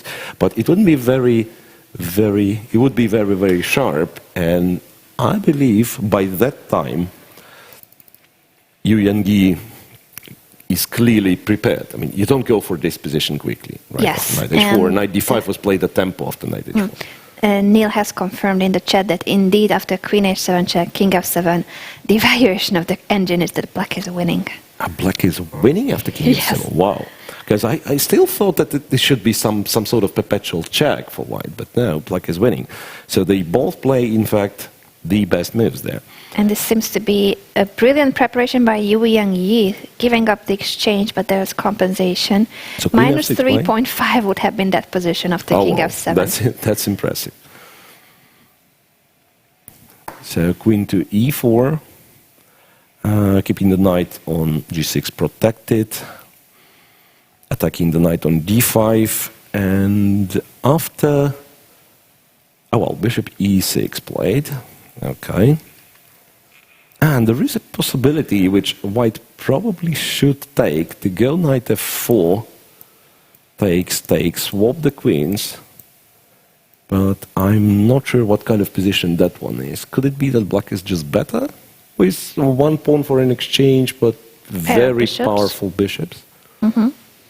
We have seen already this material imbalance where it would be an exchange up for one of the players. In the matches when the two Chinese players that we are looking at, they faced two Russian players, Vityugov and Grishuk. And in both games, at the same moment, the Russian grandmasters had a rook for a bishop. The Chinese players sacrificed an exchange, pair of bishops and compensation. Something like that. Two bishops in the center there, precisely, like somewhere around this point were the bishops of Dingley ran, and then, Evgeny had... it was a little bit different motif with some pins on the king. So no simplifications just yet. White castles short. Somehow managed not to lose this g6 knight. But black can seemingly force it. Or, bishop f7 is not really forcing white to go knight f4. There might be knight h4. It's sort of awkward, but giving the d4 pawn, I don't like it. So knight h4 perhaps is the move you end up playing. What's good to see is that even though Evgeny had problems with his time management and adjusting to the rapid time control from yesterday, in this game he is keeping the time really balanced. He even has an additional minute in comparison to Dingley Ren. So at least he's not getting himself into time pressure, just like in the first game of today. Yeah, absolutely. He controls the time, and it's only now that he has started to spend more time on the clock. Queen f5 I was looking at for whatever reason, and it's not a good move because white can trade and keep the exchange. White is not forced to keep the d4 pawn and be clear exchange up. White is not forced to go knight f4, but can play knight h4 back to f3. Even though sometimes even such positions, the knight is very powerful. Would black have the dark square bishop somewhere else? I would imagine even this would be a compensation. But why I wanted to show queen f5, because there is a queen d5 simplification like very that. Pretty. Sometimes it happens, and sometimes you actually need it, because in this position it wasn't necessary, right? It wasn't, so he could just trade on f5, but queen d5 sometimes is a move you need. So black goes rook e8, creating a threat of bishop to f7, and Dingley Ren has to decide on something. Still, this one is seemingly available. Go back, take on f4 with the queen, trade the queens, drop the d4 pawn. Yeah, that's a possibility. Yeah. A knight h4. A greedy approach. Yeah. And what's interesting about these positions in the first place is that the traditional idea about what is a rook worth, we would say, if you give up an exchange, you should have a minor piece and 2 pawns to compensate. So a minor piece is 3 pawns or 3 points, and then 2 pawns. all in all, you need 5 points or 5 pawns to compensate for a rook. Here, black has a minor piece and a pawn, so mathematically he doesn't have enough compensation, but his pieces are very active. The knight on d5, the pair of bishops, the queen on the f file, the rook on the open e file, and I believe those are the factors that compensate here. Yeah, and I was told that the computer gives our favorite valuation to this position, which is 000. Oh. The computer thinks it's an absolute... We love the 000. So that's easy. It's absolutely equal position, of course. Who cares? White is up in exchange. Luckily for us human beings, 000 in a position like this is nowhere near a handshake, because this position can be 3 possible results, even if the engine says 000. Yeah, right. Well, engines, they say a lot of stuff like those. When, you know, Anna, when those table bases appeared, and, well, people were finally able to identify what happens in the queen endgame, so queen plus pawn versus queen. And you would check the game of all the grandmasters just to figure out that, and yeah, you know, those old books when they explain the winning plan and how cool the other guy outplayed the other guy. And then you check with this program which would say, this was correct, it was made in 50, 49, 48, 47, draw, then again, made. So, well, it always changes evaluation for those endgames, and that means now it gives 0, and then you play a move which you think is good, and it changes them automatically just to say, no, you can't play like engines. You can reach such positions which engine thinks to be equal, but you cannot always keep them at such. Yeah. That's very true, and it seems that Evgeny's preparation must have been over at around this stage, so it's going to be critical what he comes up with as a human idea, and you need to continue the game. Yeah, right. I mean, it's nice and all that we've described how good his compensation is, but you still have to make moves, right? Wait a sec. If he starts doing this... You're trying to force a repetition? Yes. Because the h4 knight is depending on the queen. No, wait, I still have this, right? Yeah, that was, yeah, I just forgotten about this square. Which might still be tricky, you know, sometimes. g5, which, by the way, does not attack the knight, but sooner or later it will. And what I'm saying, that now queen on g3 is sort of awkward, right? So it will depend if white is able to play h4 and disturbing. So sometimes positions like that would be, once again, playable and possibly even dangerous for white, with queen being on g3. But yeah, but that seems to be white's only chance to play for a win, because otherwise queen h5, bishop f7 is just a repetition. We shall see whether Evgeny will try to go for that very direct approach with bishop f7, or he finds a different idea.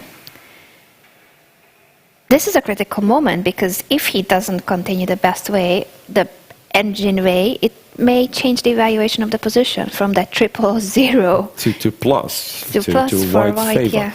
Yeah, because after all, our little math about rook being worth 5 pawns and the knight being worth, whatever black has for the rook, the bishop being 3.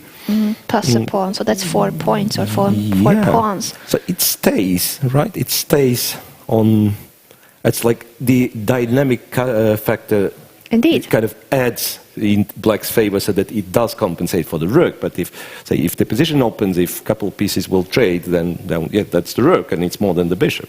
Indeed, what is permanent here is the material imbalance, and it's about 1 pawn up for white, if we count it that way. And 1 pawn up? I'm sorry, it's an equal number of pawns. I mean, it's a rook versus a minor piece and no pawn. And no pawn. No pawn? No pawn. You're kidding, I counted them badly. He has sacrificed the pawn on d5, but before that, or rather he has taken, as black, he has taken the pawn on d5, but before that he has given away his pawn on f5. So I've always been bad at mathematics, but here I thought optically it looks like black has a pawn. I don't know why it looks like that. I agree with you. It does look like it's a bit more than the bishop, just like not counting precisely, but He just looking only from has the look a of the bishop. Yeah. That's even worse, because it means that if he doesn't play the most precise continuation, he will be just worse, simply worse. Right, and sometimes those computer ways, once again speaking of this 000 evaluation, sometimes those computer ways of maintaining the initiative, they are not so easy to spot.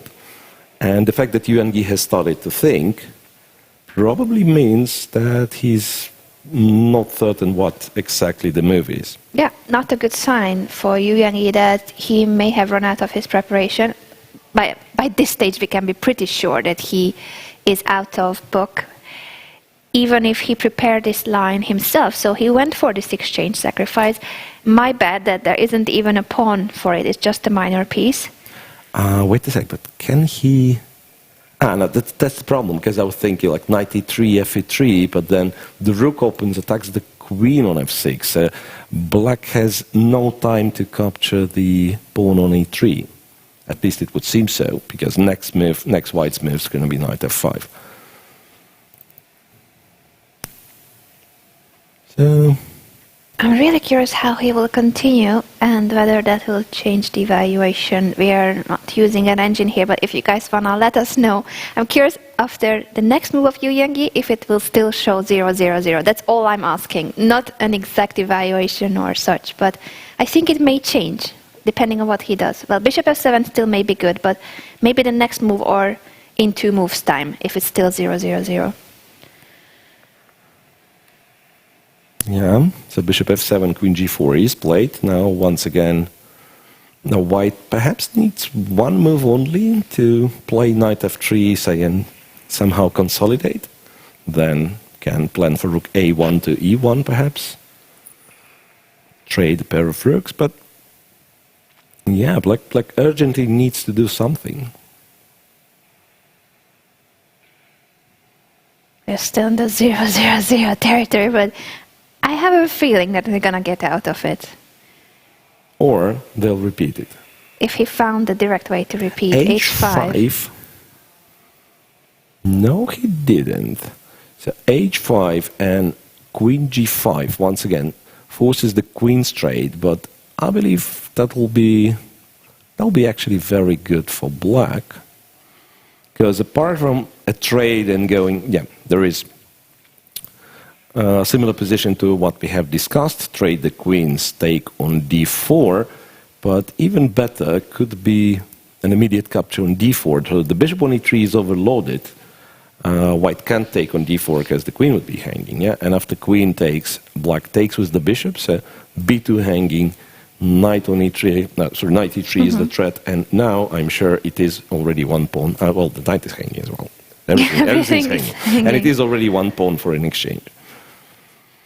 So queen g5 is not the move you want to play. That means queen g3, perhaps. Queen h3, queen g3, g3.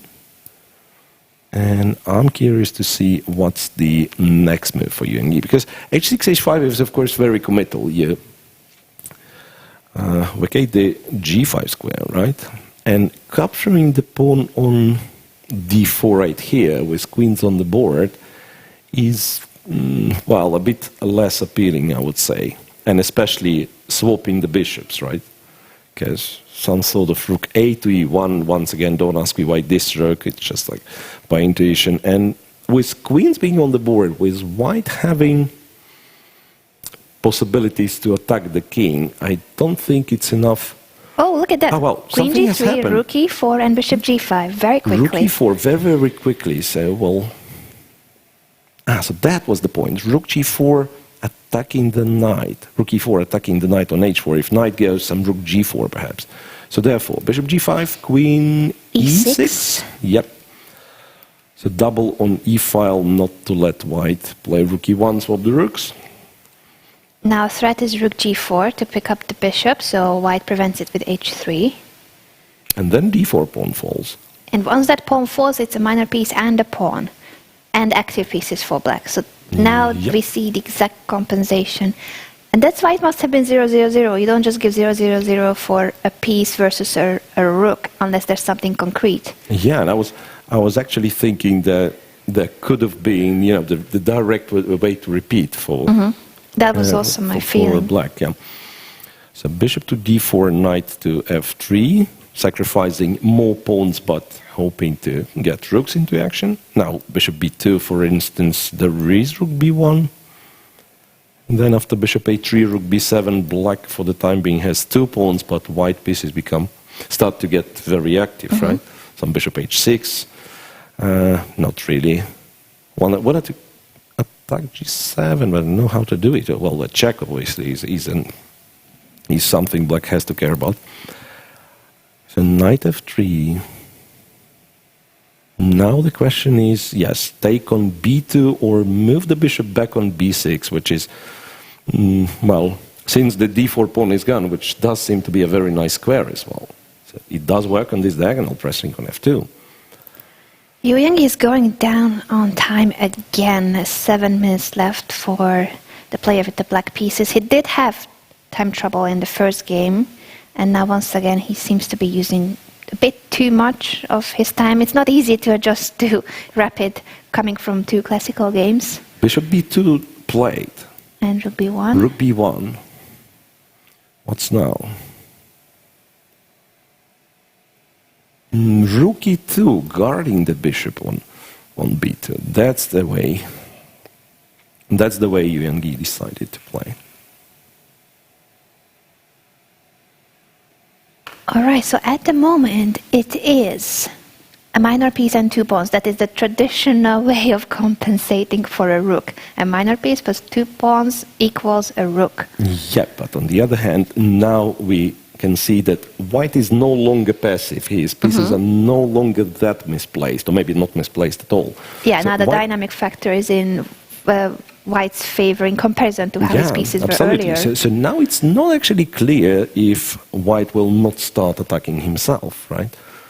And to start attacking, sometimes you need a silly-looking move back. Bishop to c1, just to clear the square for the knight. If black captures, white side takes with this rook, so both those pawns are hanging. Well, c7 is not hanging, but I mean both are targeted. Plus knight d4 becomes a threat since the bishops got exchanged on c1. I like the bishop c1 idea, and rook e1 is another option to rook e1, of course, trade the rooks. So if you are playing with an exchange up, usually it's a good idea to try to get rid of a pair of rooks, because that will increase the power of your remaining rook on the board. Yeah, absolutely. If there's only one rook left for white, that rook will be more powerful without another rook on the board, if that makes sense in my explanation. Look, Anna, but with the pair of bishops, it's kind of the opposite. So your opponent has a pair of bishops. You are the side who want to trade one of them, and that's once again bishop c1 serves this purpose. True. Yes, so here white would be interested in getting rid of one of the bishops, bishop c1. White would also be interested in getting rid of one of the rooks of white, so he will be the only one who has a rook left on the board. Those are the traits that he will try to aim for. Yeah, so there is bishop c1, and I was told there is bishop c2, bishop d2 as well, shutting down rook's influence on the second rank, and still perhaps just driving the bishop away from b2 and capturing the b7 pawn. Seems like white is somewhat better in all those lines. And this is an extremely complex position. Bishop to d2. Also interesting, that cuts the connection between the rook and the bishop. Rook e1 is still an idea. The b7 pawn will be hanging if you move the bishop from b2. He doesn't mind bishop takes a3. Yeah, I don't think white cares much. Well, in this particular case... because of knight d4. Bishop has to stay on long diagonal. That's an immediate blunder from my side, and I wake up. Either bishop f6, could be, if black insists on, say, on trying to save the b7 pawn, it could be queen f6 as well, just guarding the bishop for the time being. It's an awkward spot to be in, because it's like you feel that some tactic might appear for white when you have like pieces all over the board, not coordinated, not... But at least it steps out of the knight forks on d4 and knight g5 as a knight jump 2. That was annoying.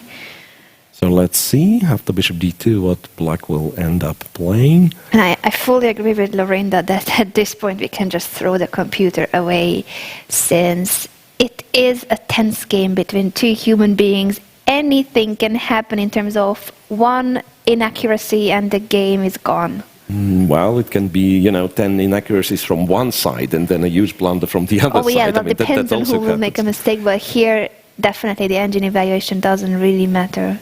Yeah, so Queen f6. And since Lorinda is informing us of such things, Neil, can you tell us what the engine says right now? Because I believe after bishop d2, it has to be better for white. I mean, I don't know how much again. Queen f6 seems to be a nice move.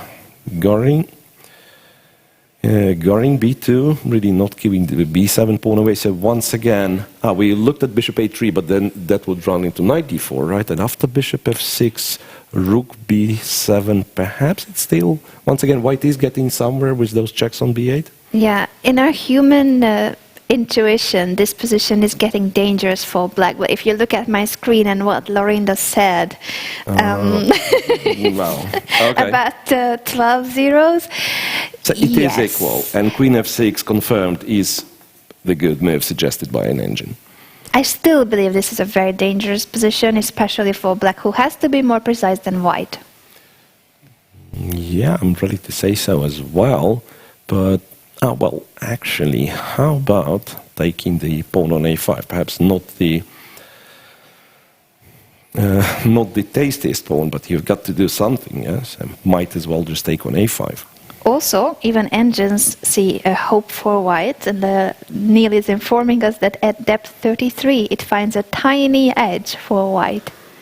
So if it's a tiny edge for white at depth 33 in a game between two human beings under serious time pressure, because it's becoming a time pressure, and the nerve-wracking situation that this is a knockout system. Absolutely. One of them will qualify to the finals and the candidates, and the other can only play for the third place. There's so much at stake in this game, in one rapid game. Yeah, so as you already said, computer evaluation perhaps doesn't matter, and I'm missing those good old times when you would annotate the game and use unclear as the valid evaluation for the position. We don't have such option now, but this position is anything but clear. Yeah, certainly unclear, very complex, anything can happen. So now it's Ding who is spending his time after Queen f6. What could be the moves there? Once again, now I think the tables have turned and white no longer is looking for the queen straight, right? Because black piece, I'll just sort of say Queen g5 just to, out of curiosity, to see what happens if the queens are traded. Black has very active pieces, plus potentially will take yet another pawn on a3 after, say, knight c3. The only move for white seems to be rook to e1, and then not even trading the rooks, but just take on a3. That'd be too much. He took on a5. Yeah, that'd be too much, decides Dingley Ren, and he takes one of those potentially dangerous pawns of the queen side. Bishop a5. Well, but since the bishop left d2, so c1, h6 diagonal, knight f4 becomes the possibility, already creating some nasty tactical tricks possibilities. And typically that's something you don't like. Opponent's knight on f4 when you have queen on g3, king on g1, so this knight e2. Imagine the rook will disappear somewhere, and then knight e2 wins the queen. Yeah, of course, Dingley Ren can also blunder in this game. It's only 5.5 minutes left for Evgeny, 8 minutes for Dingley Ren. The situation is getting more and more tense. So knight f4 seems to be a decent move to play, where white will have to be careful. But I was told knight f4 is one of the computer's choices, and white doesn't need to be careful, he has to take. And then after rook c2, well, obviously this is a threat, and rook c7 is a threat, but that's the first threat you want to avoid. Falling 4, rook takes, knight h3, gh3, queen b2, and I have no idea what's the position there. Yeah. And I'm almost sure that this will not happen there. 4.5 minutes left for Evgeny. I see Neil bringing up a point that he did spot the other time when Evgeny played his tiebreak match against Nikita Vityugov, that Evgeny seems to be placing the captured pieces, first of all, next to the clock, which may make it more difficult to press the clock quickly or not, I don't know. But also it seems to be in order of value. So the pawns are closer to the board, and then the minor pieces, and then the heavy pieces. We don't know if he does it on purpose, but it's an interesting detail in my opinion. Let's see if he goes on like that. Yeah, but it'd be a weird coincidence in here, really. Like pawns and then the knight and the bishop. Yeah, and I remember really that he had rooks and apparently the queen next to it also. It's really like in order of value. Indeed. Knight f4. He has only 4 played. minutes left. Does he care about how the captured pieces are next to the board? Like, do you have time to think about that? I don't understand, but knight f4 seems to be a very purposeful move. That knight looks great on f4, and once again, the fork you already showed on e2 is a factor. That's something you have to care about as white. Once the rook moves, of course. Right, so...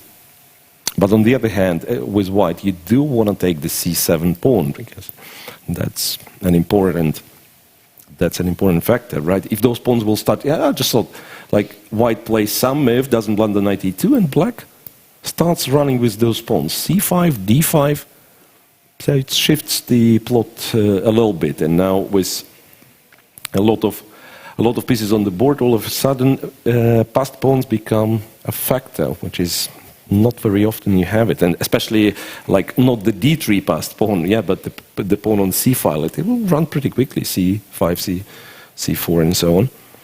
Let's see what Dingli will come up with. So those pawns can be a danger for Dingli. The fact that once the rook is lifted up from e2, knight e2 is a threat. So he has to make sure that that rook, for instance, will not have a tempo move, that is, that it can go away attacking a piece. And then knight e2. So that's what if I wouldn't be informed that that's the engine's first choice, I would reject going bishop c7 because of rook c2, attacking the bishop plus having the knight e2 threat. And it's amazing that seemingly players, even though clearly the preparation is over, they follow the engine suggestions for already 7-8 moves, keeping it a game of a very high level. 6 minutes versus 4 minutes. A reminder that the increment is only 10 seconds. This is a really complex position where even if the engine still says 0-0-0, first of all, we are unaware of that. Secondly, if it does, the position itself under such a tense, stressful situation, tie breaks, the second game of the tie break. So the winner of this game will make it to the finals, make it to the candidates, and that's just way too much at stake. Yeah, absolutely. So this evaluation doesn't really matter. And now, if they won't find the way to simplify, if they will keep playing this tense position, finding the moves to actually keep the tension, I'm afraid the game will be decided with one blunder. I would predict so, that one blunder, and it's possible that there will be a blunder. c7. He goes for it. He goes for the first line of the engine. What did I say? I said this will Rook never ever C2. materialize on the board. But now that after rook c2, I'm afraid it will, because white doesn't have such a wide array of options. He will have to go for this rook e1. Because I was thinking of queen g5, but then black actually captures the... And it's sort of the same, funny enough. Black captures here, because you can take on b2 and then queen takes f4. Here, and the check. No, it doesn't work. We have a different idea instead. King h2 by Dingli ran after rook to c2, stepping out of knight e2 so he wants to prevent knight e2 fork. And as well, perhaps he's trying to avoid knight h3 intermediate with a check. So that was the case in the line with rook f e1, so that after rook c7, rook takes d3. That what I was told was the first choice of an engine. Black captures on h3 first and then on b2.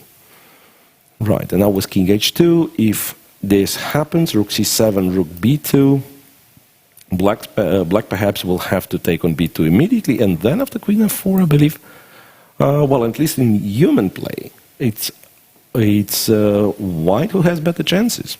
Because white's king is safer, and there are all sorts of threats around the black king. Starting with the d6 pawn that's hanging the h5 pawn, you wish it wasn't pushed. Yeah, so that would be a nice move to play, h5, back h6. to h6. So 2.5 minutes for Yu Yangyi, and 10-second increment, so this is getting really, really tough for Yu Yangyi. The two have faced each other, as we already mentioned, the last time in St. Louis in Rapid and Blitz. The Rapid was won by Dingler and the Blitz by Yu Yangyi. They said in their interview that Yu Yangyi considered the chances about equal, since they both have exchanged the wins, so they both have won and lost against each other in shorter time controls. So Dingler said that he was more confident in Rapid and Blitz because he feels like he's been doing better in Rapid and Blitz, and his classical chess was kind of on the same stagnating level. Oh, really? He did say that in the interview, yes.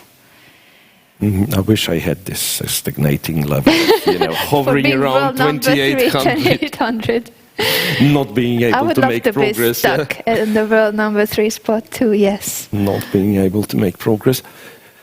So, after King H2, once again, if you guys were wondering, the engine said Knight G2 was one of the moves, which is of course an obvious capture. Yes, Sarcasm very detected. obvious. Yeah, that's somehow a tough thing to consider. H5, H4 was played, and I'm trying to understand what's all about. So now, H4 played with 1.5 minutes for Yu Yangyi. Yeah, so what's the trick? If the queen takes, I don't quite understand what's that. What is he aiming for? Dingler doesn't seem to understand it either. Are we missing something obvious? Takes C7, Rook B2. I don't thing. see. Well, it's actually a war thing because the H5 pawn is gone. Same tactical motive, but without the H pawn. You're right. I need to correct myself on how I express myself there. But the same idea that you can take on B2 and then take the knight on F4. Takes. H4. That takes on H4, yeah, and then if Rook C7, Rook B2. What is it that he's aiming for? It does seem to be an inaccurate move if it can simply be taken. Queen takes H4. I don't quite understand what he's going for. Queen G5. Are we missing something basic? What's going on here? Technically, this is sort of the move, so that I'm attacking the queen, and when he takes, queen takes back, but it's still an exchange down, right? It's some Rook B7. I mean, I don't know what's that. So despite the fact that the queens are traded, it would still be without the G pawn, the king still would be weak. So Queen G5, but I got confirmed that Queen G5 is actually a good move, and white for the first time, well, maybe not for the first time, but white is better eventually after Queen G5. And Yu Yangyi is down to 55 seconds in a position where he has gotten into somewhat of a trouble. It's not 0-0 anymore. He's got no time, and he's the one with an exchange down. 40 seconds left. This is so troublesome. Yeah, so Queen G5 indeed was the strongest move. Queen H4 was worse because the plan, it turns out, well, at least the engine says so, was this and go Bishop E5. So threatening, and then, threatening double threat. Threats. So the bishop is hanging, discover checks. Only 15 seconds left for Yu Yangyi, and his position is really complex in a bad sense. So it's not him who has the initiative, it's not him who has an exchange up. 5 seconds, 4, 3, play a move. 2. Rook C7, on 2 seconds, Rook takes C7. And now Rook takes B2. Reaching more or less the same position with pawn on H4, which is even more vulnerable. It is, it's gonna drop at some point. So got to now he trades queens. Trades queens. Once again with 2 seconds on the clock. Trade queens and bishop C4, so he is hoping to survive this endgame. I would actually think that he had to take on B2, but apparently he was... no, he couldn't, Anna, I'm sorry, but Rook B2, it's not the same position at all because there is Queen D8. Ooh, so that's he that's couldn't the do difference. it anymore. Yeah, that's the difference. That's a key point. So that's why inclusion of H4 and Queen G5 was bad, because in the previous position, white didn't have this motive of giving a check on D8. 2 seconds again. He keeps making moves on 2 seconds. He even forgot to line up the queen, the captured queen. See, that's how nervous he is. So rook e1, kindly offering, rook e1, I mean, here, inviting black to play, black to play knight d3, which of course would have met with rook e8, mate in 1. g6, rook, losing it, rook e4. Rook e4, knight d3, rook c2, pinning the bishop, so now it's hanging and it's pinned. And that's a covert threat, because after d5, all of a sudden it's a check, and then a check. That's a known, known disaster for black, because you think you attack the rook, right? But the knight takes the rook and guards his own rook. So Evgeny does rook c5. After rook c2, the knight rook is also hanging attacking now. the knight on g5, but this has to be lost even after a simple capture on c4. It does look like Evgeny collapsed in the last couple of moves, but that's why we were highlighting that just because it's 0-0 by the engine, the position was unclear. That would have been a good evaluation. That's precisely. And in a practical game, it was black who had to be way more precise, plus he got himself under serious time pressure too. So rook takes c4, rook g5 he needs to play, and then rook to e7. I was wondering if it's like rook e7 or c7, but both seem to win. Knight back to c5 and the h4 pawn You falls. have to block the c file, otherwise it's a checkmate on the board. Yeah, rook h4, the other pawn falls. This game is close to being over now with the active rooks. f3, very calm move. Absolutely winning. Yeah, then he can double on the 7th rank, and in fact, I believe, slowly but surely collect nearly all the pawns. Indeed, it's an exchange and a pawn up. So and 20 seconds. This is terrible, terrible news for Evgeny. A lost position, and he resigns.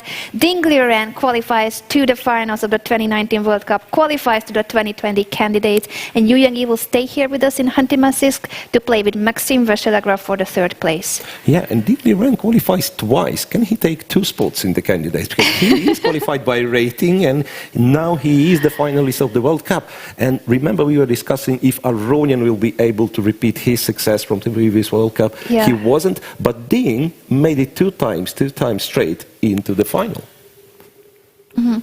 We are going to interview Ding Liren later if he's ready for an interview. And at the same time, let me just highlight one more thing about this qualification. So Ding Liren was the top choice by rating for the candidates tournament qualification. Now that he qualifies here at the World Cup, you know who else is very, very happy today? You mean there is a guy, I don't know where he is now, but in the Netherlands, and he's extremely happy. Congratulations to Anish Giri. Well, it's not confirmed 100% because he could lose 100 rating points and not make it, but by now it seems that Anish Giri will qualify to the candidates tournament because Ding Liren qualifies from here, and the next by rating is the Dutch Grandmaster. Yeah, it seems like Anish, yeah. So, well, and remember we were discussing that anyway this would finish. I mean, it would lead to some people not involved in the match being happy or unhappy. Because would Ding Liren have lost it? That means he's playing for the 3rd place with Maxim Vachier-Lagrave, but he's already, 3rd place gives you the... A possibility, for the wild card. Right, which Ding Liren turns out doesn't care of because he's qualified by rating. So for Maxim, it would not really matter if he wins or loses the match for the 4th place. He would immediately go into the pool of the potential wild carders. In that sense, we are lucky that it didn't happen, and there is something at stake for the 3rd place. So what's going to happen from now on is that we have 2 finalists. They are called Grandmaster Ding Liren and Grandmaster Timur Radjabov. They'll be back from Monday on to play 4 classical games against each other in the finals. And if it's a tie after 4 games, we have a 5th day with rapid and blitz tiebreaks. And we will also see Maxim Vachier-Lagrave against Evgeny fighting for the 3rd place. And both of them won the 3rd place because that 3rd place, as we mentioned already, will be a possible chance at the wildcard for the candidates. So while we are waiting on confirmation, I believe, if Ding Liren will not be interviewed, I hope he agrees. He was a nice lad to join the studio, right? Remember sitting next to you, and then when he was commentating the other game. Oh, he was just so into the other game as well. So we are referring to the day when Ding Liren visited us, and the game between Jeffrey Chong and Timur Radjabov was still on. So we asked him kindly to analyze that game instead of his own game. And he was just so into the game, he was looking at all sorts of tactical ideas. And showing a lot of correct, very long lines, by the way. Even during the interview of Rajabov that day. So, of course, a very humble and extremely talented grandmaster from China, Ding Liren, the world number 3, makes it to the finals. He did it 2 years ago. He lost the match against Levon Aronian. But now there is no Aronian in the final. No Aronian was knocked out by Maxime. And now we're going to see an interview with Ding Liren.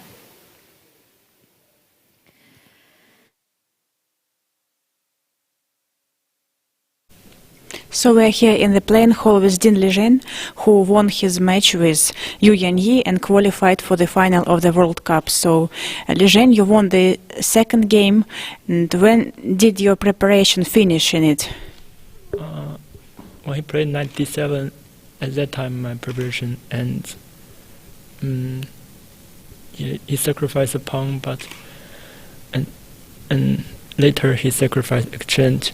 First I thought I can play Queen h7 instead of Knight g6, but he can play King f7 and maybe Black is winning. So so I played Knight g6.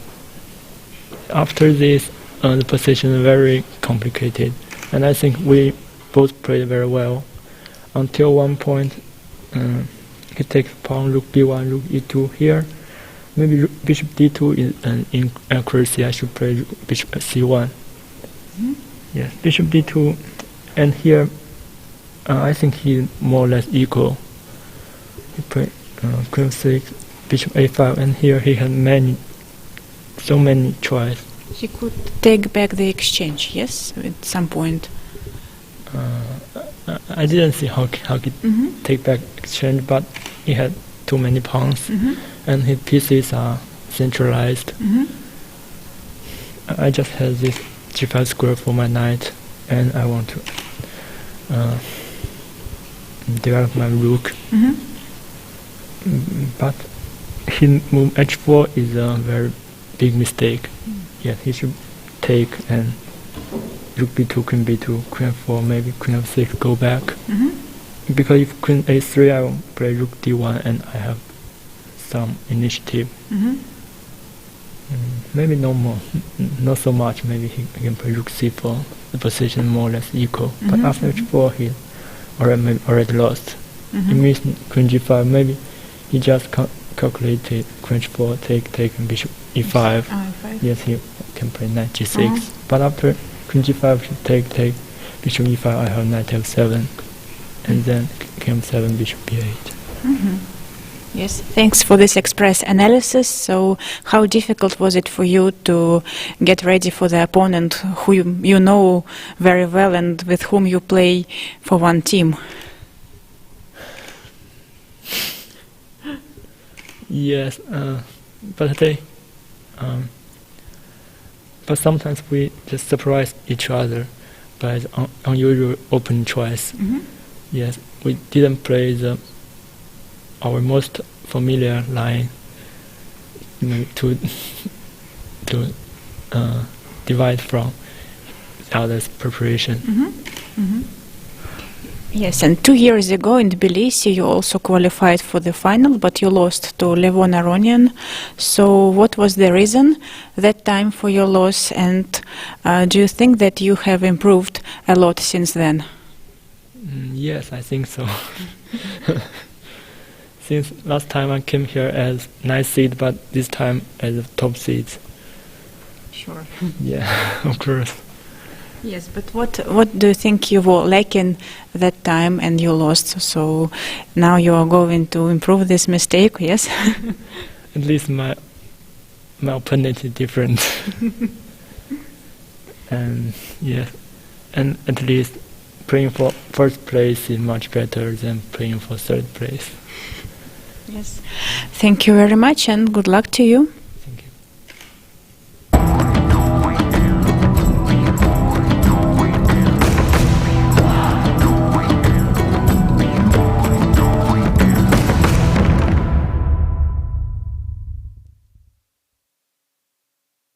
What a brilliant mind Ding Liren, such a humble, down-to-earth grandmaster who was out of his preparation after 97 and then saw all the engine lights, including Queen H7, King F7, black is winning. Yeah, that was amazing. And again, well, precisely, that should have been my words. I wanted to say he's so humble. And yeah, when he's asked, like, you've repeated the success, and what do you think, did you improve? And he says, just by numbers, right? I was number 9, now I'm the top seed, so apparently I've improved. No, a brilliant, absolutely brilliant player. And yeah, the fact that he was out of the book on move 13, and then both players, but I suspect Yu Yang-yi had it prepared, both players were following the best moves according to engine before the moment where H4, the sloppy move, was played by Yu Yang-yi. An impressive game, very complex. I'm sure that many of you will keep analyzing it. We're going to have articles about it. And that has just been one of my favorite interviews, I think, because what you have said, he just says as a fact that now I'm a top seed. But, you know, it's just as a matter of fact, he is one of the most humble and down-to-earth top players. And he's here to try to win that title that he couldn't get 2 years ago against Levon Aronian. Much deserved qualification for Ding Liren. Absolutely. Qualifies to the finals, qualifies to the candidates tournament for next year as well. The first Chinese player who ever qualified to a candidates tournament, and he does it again. This is how he made it, by drawing the first rapid game, which was already an interesting fight, and now winning this second one with the white pieces in a really unclear position. And what we will have from Monday on is the finals between Ding Liren and Timur Rajabov. Rajabov too has surprised us a lot by basically coming back from the dead. He played last time the candidates in 2013 in London. Yeah, and it was a disaster. A breaking point in his career. He was considering quitting chess. He did stop for quite some time. Now he's back more than ever. He has knocked out one of the favorites for the qualification spot, Maxime Vachier-Lagrave. Yeah. So that's going to be from Monday on. Tomorrow is a free day for the players and for us as well. It's quite refreshing that we'll get to have one free day to see the mammoths. There are some mammoth sculptures here in Antimonsi. I believe people who follow us from day one, they've seen it because there was a lot of highlights with mammoths, but we might promise to show them again after the free day. We may get to see the mammoths again, and thank you so much for tuning in, for all the comments on Twitch and YouTube. Keep them coming. Use the hashtag FIDE World Cup if you want to tweet us, and we're going to see you guys from Monday on. Same time, same place, with the finals between Ding Liren and Timur Rajabov, and for the third place, Maxime Vachier-Lagrave against Yu Yang-yi.